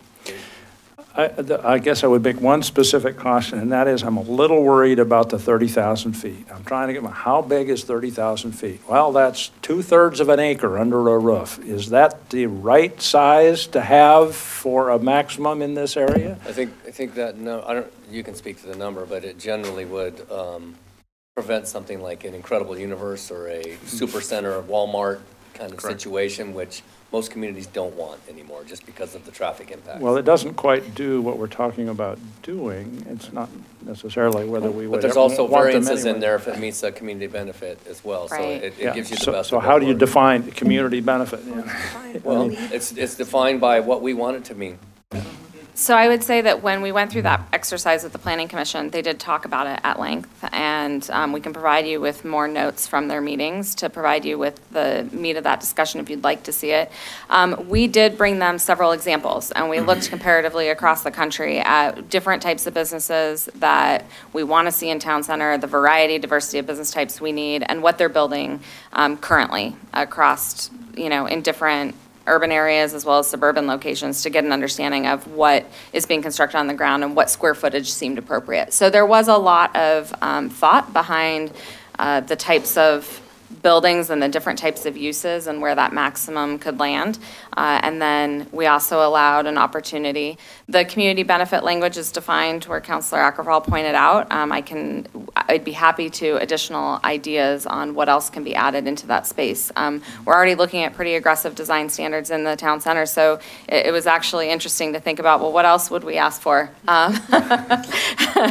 And so that's kind of the space where we added some language in there and had some options, but we can add more to that as well. But it gives you the flexibility also to Right. not think that you understand what the universe of commercial office and all that's going to be 15, 20 years from now. Exactly. But it gives you the flexibility to say, Right. we didn't think about that, but that makes complete sense. As long as they're fitting with Right, within the the overall design goals of Yeah, the, that's the exactly. thing, is you don't want to get locked in where it comes in and you have to approve it even though it doesn't fit your overall vision Right. because, oh, well, it fits the parameters and we don't have any I considerations think that would allow us to. gives us the flexibility we need moving forward, but we can look at it further.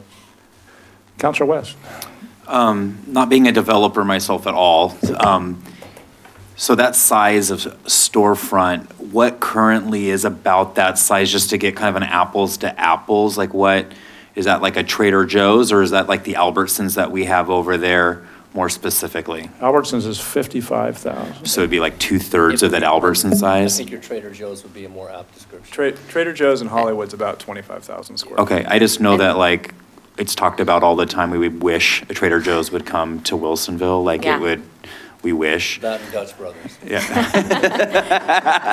So typically, looking nationally, most Whole Foods, Trader Joe's would fit within that 30,000 square feet. Rite Aid, just next to us, is almost exactly 30,000 square feet. It's about 31,000 square feet. Okay. The Crate and Barrel in Bridgeport is It's like 20,000 2 levels or 3 per. levels? Yeah. The Container Store is 18,000 square feet. Okay. This Safeway's in Southeast Portland, but it's 43,000 square feet. So that just kind of gives you a Whole Foods. We've got a 25,000 and a 37.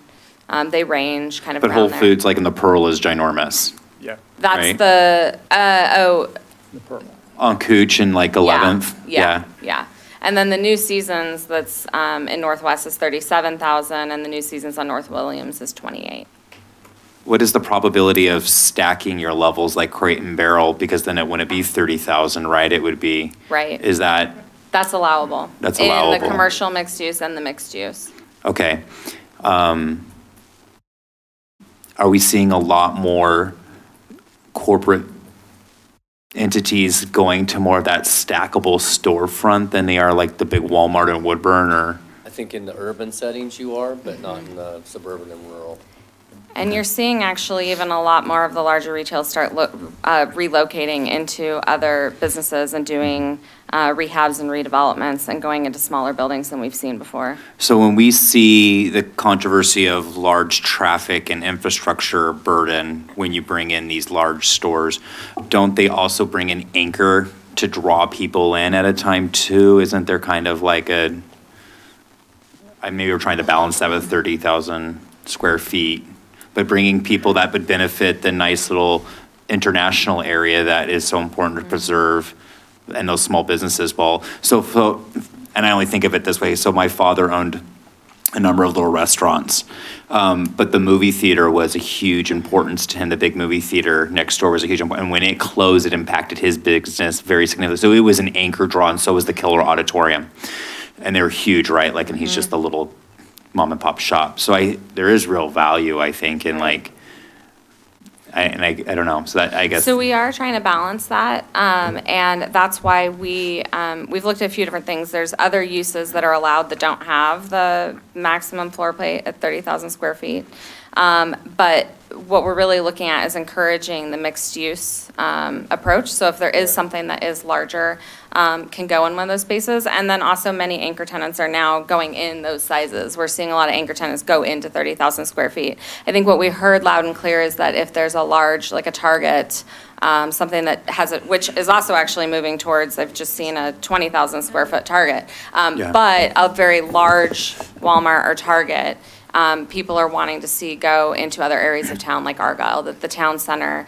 They want some anchor tenants, which is how we're trying to balance with the numbers, but to put it in the right buildings and locations. This is a great conversation that we need to end. Yes. Okay. Yeah, we need to wrap up. So unless there's any last urgent things, I'm sure staff would be open to hearing input from Yes. you subsequently. Please Also, send me an email. or phone calls are fine. Yes. And the last thing I would just note is the next steps for this. which is a Planning Commission public hearing on March 13th. We'll be also having an event right prior to that to celebrate with the community all the work that they've done and have a photo gallery for it. And then we'll see you on April 15th.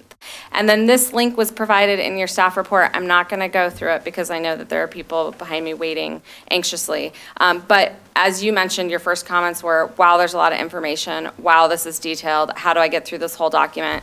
Staff recognize that. The project team has been working hard to create this this version of an online town center plan for the community so that they can really see the basics of it, the key elements, and how it came to be through their input. So I encourage you to check it out online. That link's in your packet, and we want you to share it with your coworkers, friends, family, friends, neighbors.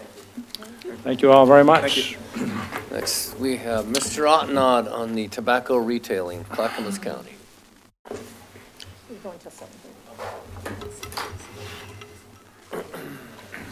Yeah. Yeah. Good evening, Mayor, Council members, Mark Ottenod, Public Government Affairs Director. The item this evening is a request by the Clackamas County Board of County Commissioners to enlist the support of the Wilsonville City Council via letter or resolution supporting the implementation of a tobacco retail license. And basically what this would do is it would augment, last year the Oregon Legislature passed a law raising the tobacco, the age to own and use tobacco products from 18 to 21.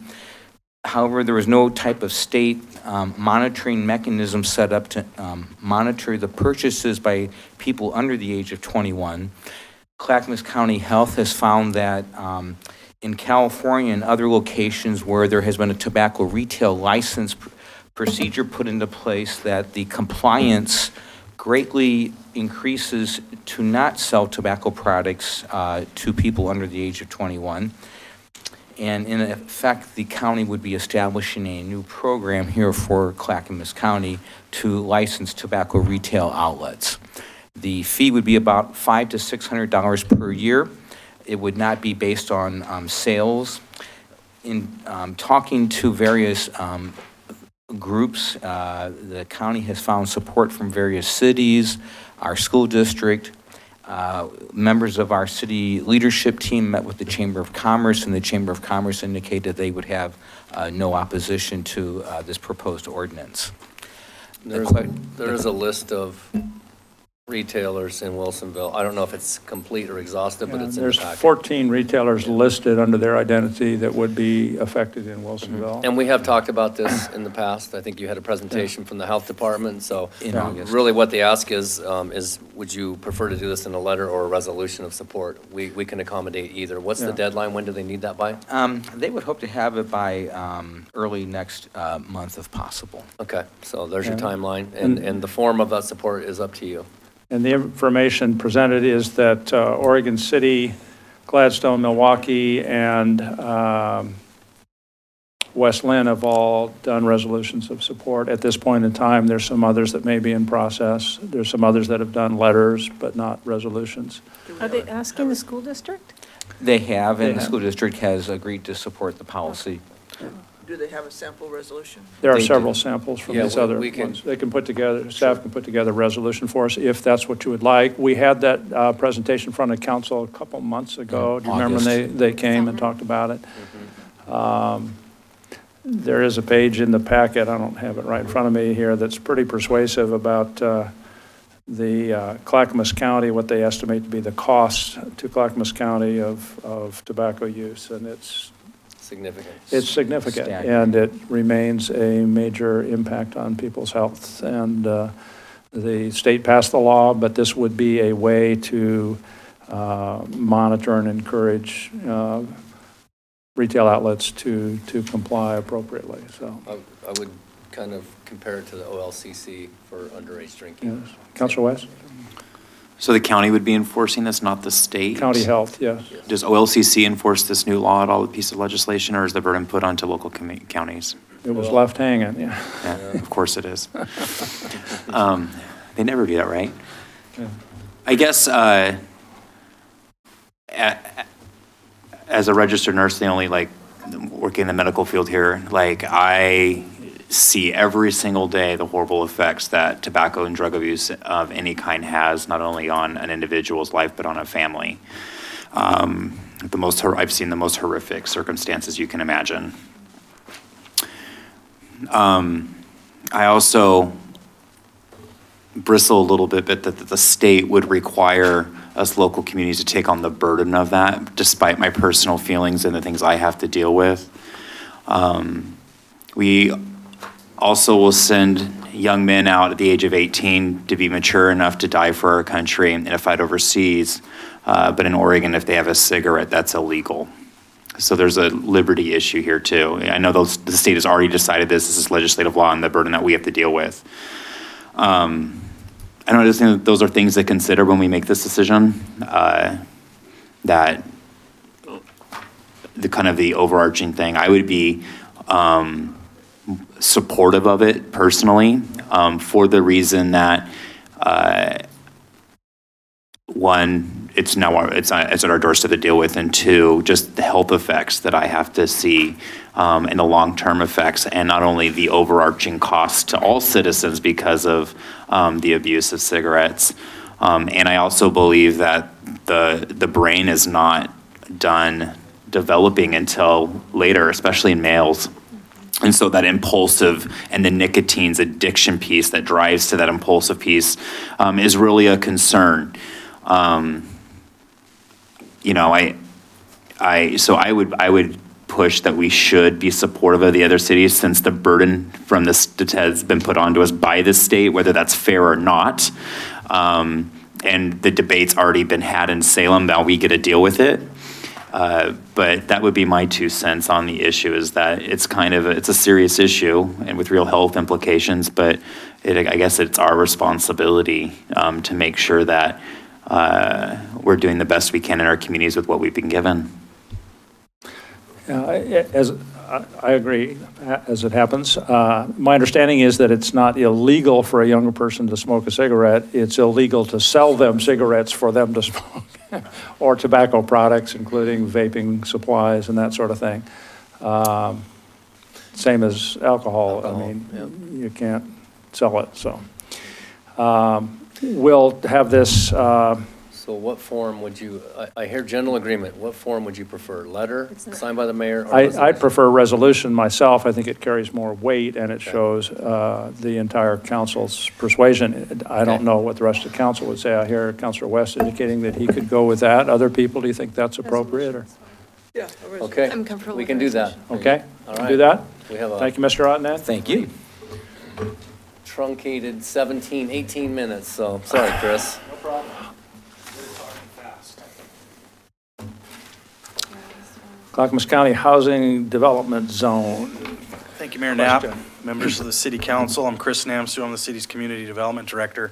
I've got several partners with me tonight on this topic. I've got Jordan Vance, who's the city's Economic Development Manager, and some of you will remember Mr. Rudy Cadlub, CEO of Costa Pacific Communities and Master Planner of the Villebois neighborhood. With Rudy tonight is Chris Nelson of Capstone Partners. And we're here tonight to discuss a new possible economic development tool for the city of Wilsonville, which is the Vertical Housing Development Zone program, which is offered by the state of Oregon, and it's to incentivize investment in vertical mixed-use types of development. Staff has only recently began investigating this tool, and we've done some research and talked to city staff from surrounding cities who have implemented the program. We see tonight's presentation as introductory to this topic, with additional steps being needed to fully vet the pros and cons of a proposal of this nature.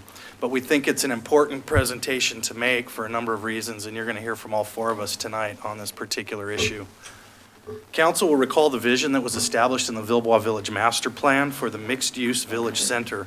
The area was envisioned to be the heart of the Villebois community, where a world-class European-inspired urban park, the Piazza, was to be surrounded by mixed-use residential buildings with ground floor retail, providing dining, leisure, and service businesses, creating a walkable, lively urban experience right in the heart of the Villebois community. Unfortunately, this 15, 20 years later, we have not been able to realize that vision, and that vision for a mixed-use urban center has not been able to come to fruition under normal market forces.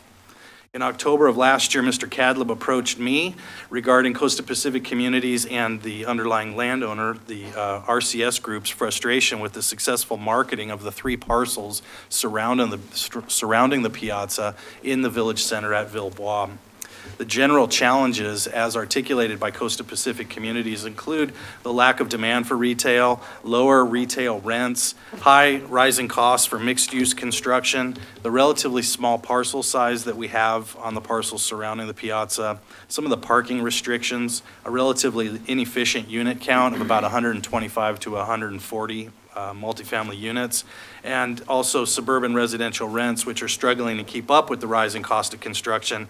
It's just making it very, very difficult for private sector developers to be able to reach feasibility on an individual project.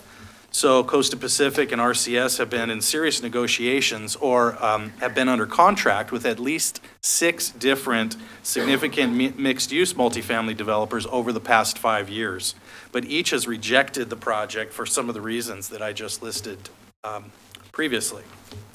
So Costa Pacific and RCS are now in negotiations with Capstone Partners, one of the region's largest commercial multifamily developers. And Capstone has successfully used this vertical housing development zone program in downtown Tigard in a recent project that was just completed called the Atwell on Main. And we've got a picture of that we can show you. And some of you may be familiar with the Atwell. It's in the Old Town portion of Tigard. They'll briefly share a little bit of their experiences working with Tigard on that at the end of this presentation.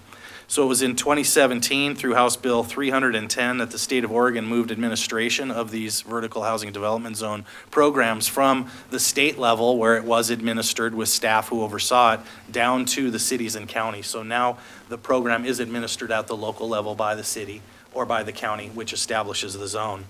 In your packet in attachment C is a full list of all of the Oregon communities who have successfully utilized this program to incentivize mixed-use development.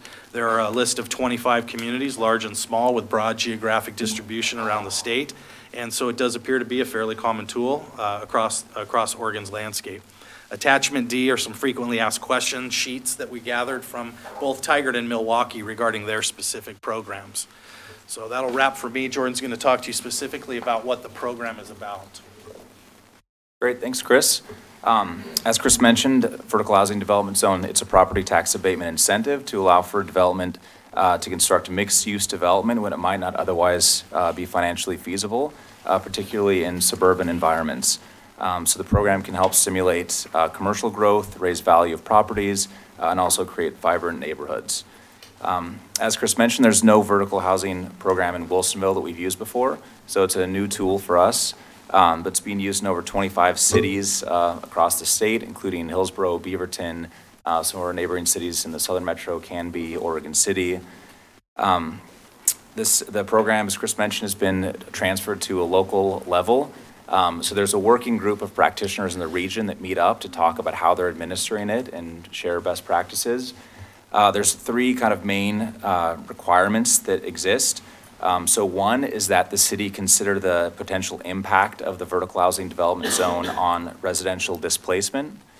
So that's a study that Eco Northwest or other consulting firms could help us conduct.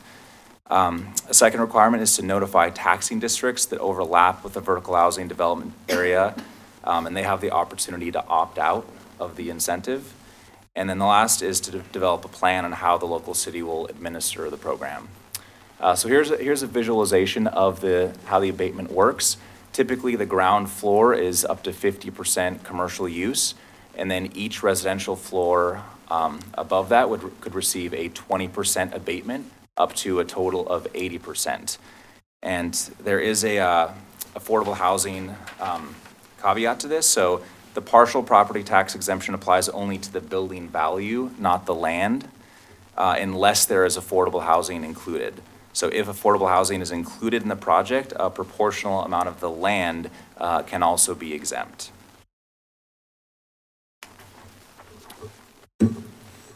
Hello, I'm Chris Nelson, principal of the Capstone Partners, which I co-founded in 2002.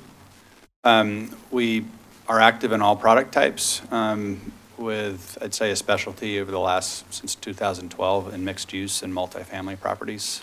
Most of our work's been done in the urban core of Portland.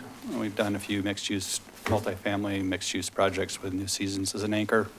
One in Northwest Portland called the Slabtown Marketplace with LL Hawkins as the apartment project.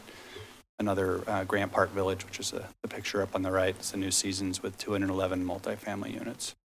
But our interest here in Wilsonville is to do a project much like one we executed in Tigard that was called Atwell off Main. The city of Tigard, we'll talk about that project shortly, had a piece of property that they wanted to have developed for a high quality urban style project. So our first template and actually prototype of this idea of building urban style housing, when I say urban style housing, that's elevator served lobbies, fully enclosed communities that don't have exterior breezeways and circulation. So the idea is to bring people into the community and promote community inside the buildings.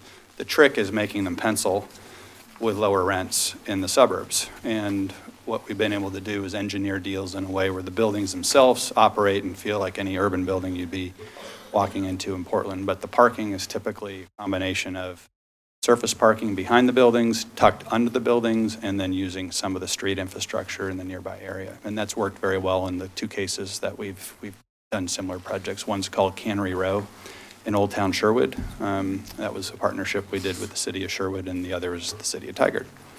So we're excited about the opportunity to try to do the same thing in the town square in Villebois. So this is just a quick snapshot of the Atwell off Main. There's actually two buildings. One was a 3-story building on the former dog park in the city of Tigard. And then I'll show you a picture of the bigger building next. This building was 28 units, 3 stories, elevator served. You can see the little drive-through to the far right there. That's where the cars drive through and then park, some underneath the building and then some behind. And we did utilize the vertical housing tax credit program there. It was actually a tool that the city of Tigard had in their toolbox when we showed up. Their goal was to promote high-quality urban-style housing near their near their Main Street corridor. And so, as a city-owned site, the site was one that came to a few developers with, and we got excited about it.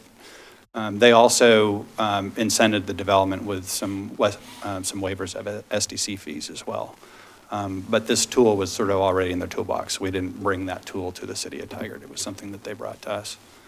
And this is just a quick example, snapshot of sort of the static cost and pro forma. You can see the vertical housing tax abatement down below in the income summary there. But the project, the bigger project is to the right there. It's a 4-story project with all the same amenities you'd find in a typical urban building in Portland. Is that tax abatement for the lifetime of the? 10 years. That's the total for 10 years? Just for 10 years, yeah. And we were solving Can I ask here. another question real quick? Sure. Is that 146, is that inclusive of all the taxing districts, or did some of them opt out, or? No. They all said okay? Yeah. And do they have to sign off on it, everybody? It's an opt-out, so we give them the option to, if they don't opt out, they're automatically opted in. They have to opt out? Yes, they have 45 days to opt out. And on the list in the attachment, it shows out of all the districts in the state which taxing districts have opted out. The majority of the vertical housing development zones, all the districts did not opt out. Okay. Yeah, well, I don't know, ask the mayor. I just butted in, sorry. Councilor West. Just for clarification, when I was in banking and lending, I don't know, early 2000s, there was a program in Portland to incentivize new home ownership. They did tax abatements on properties in certain community reinvestment areas where you would go in and buy a house. For the first 10 years, you would not pay any increases on the property taxes, just as if it was the raw land would be your tax bill for property taxes. So it would save a homeowner for first 10 years, I don't know, $300-400 potentially, or in that range. And so they would pay like $50, $70 in their property tax bill. Is that similar to what we're doing?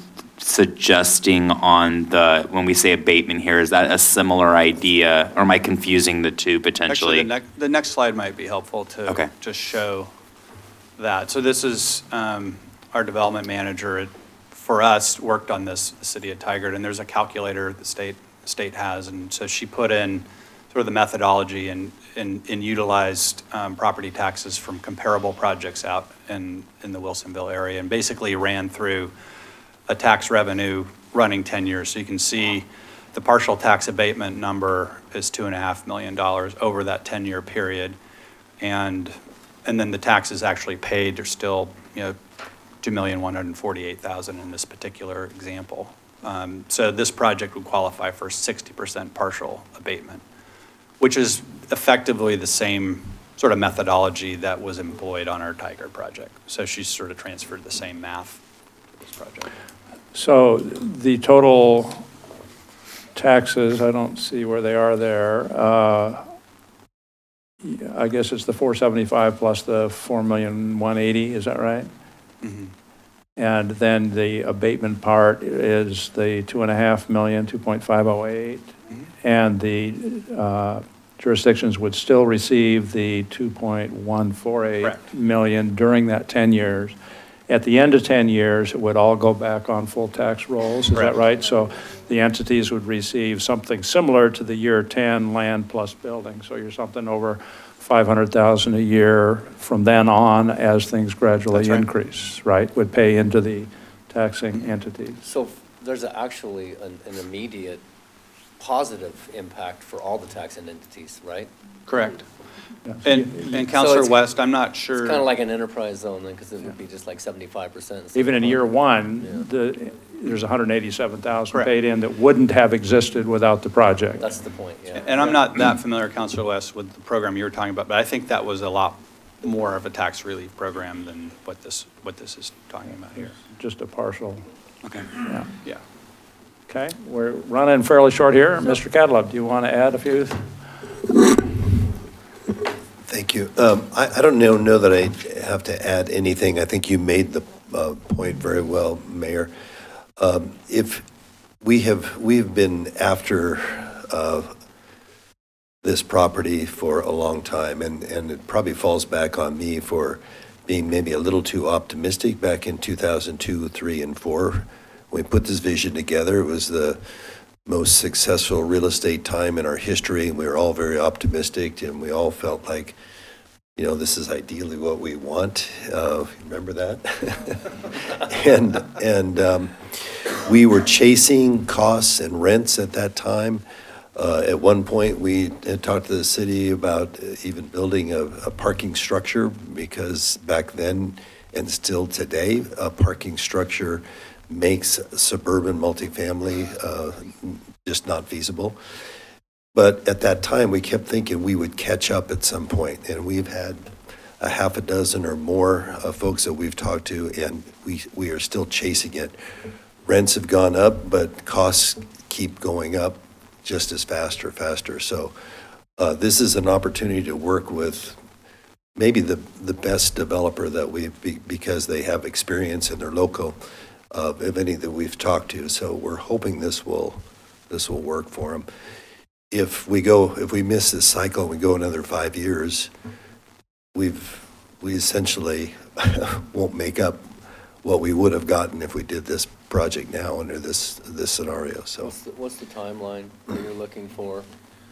So there were some timelines outlined in the staff report. We're looking to try to get this program. If the council would like to direct staff to collect more information about the residential displacement study, take this to the next level, bring back some more details.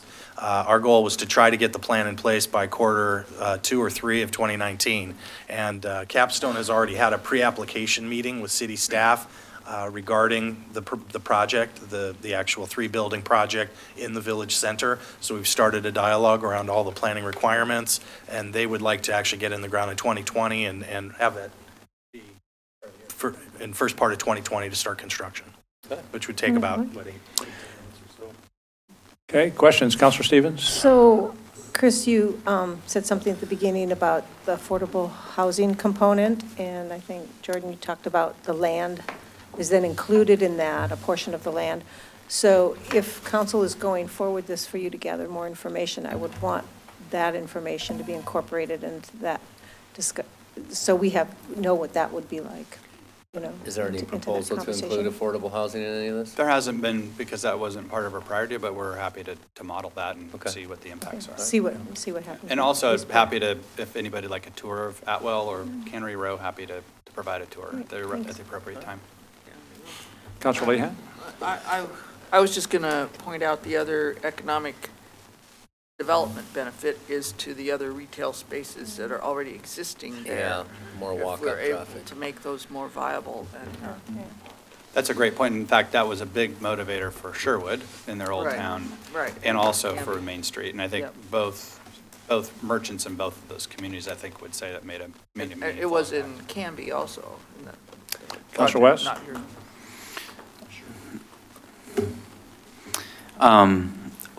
We live in Villebois, and so we purposefully, as a family, try to, at least Paul and I, we try to get over there to Quench and support them, and whatever little community events might try to use that plaza at the time. But it has been underwhelming, and you probably hear about it in our community all the time, and you guys probably do in the city, about what a failure that development piece was. Villebois overall is successful, that's undeniable. But I feel a little bit like this is social engineering, and now we have to come back around and do gimmicks to try to fix it. And the private sector in the free market system wasn't purely responsible for allowing businesses to go where businesses should go. Partially it was socially engineered, and now we're at the problem we are now. And so now we're talking about doing tax abatement stuff to try to fix it. I think that that's a real concern. I want it to be thriving as much as any other part of my community, and we try to go there and be patrons of those businesses even in that area on purpose because it's in our community. But I think the reality is that the city helped create the mess in that area in Villebois. Taking and using tax abatement and doing tax gimmicks to try to fix something that the private sector said is broken and the free market system said is broken concerns me. All right. Do we have, I mean, I'm listening to comments. Do we want staff to proceed and bring back this information and pursue it further for council? I would. Yeah. Okay. Others? I would. Yeah. Okay. I think we would like to see that package brought forward. Yeah. And have that one more important point is that this abatement wouldn't affect the city, the general fund per se. This is because it's in an urban renewal district, so it would affect the TIF. Yeah. Just wanted to point that out. Okay. Thank you very much. Thanks very much. Thank you all. And we will adjourn now at 7:30, and we need to meet promptly downstairs. Thanks, Chris. Oh, you're welcome. Sorry on such extraordinary circumstances. Well, we're going to delay it because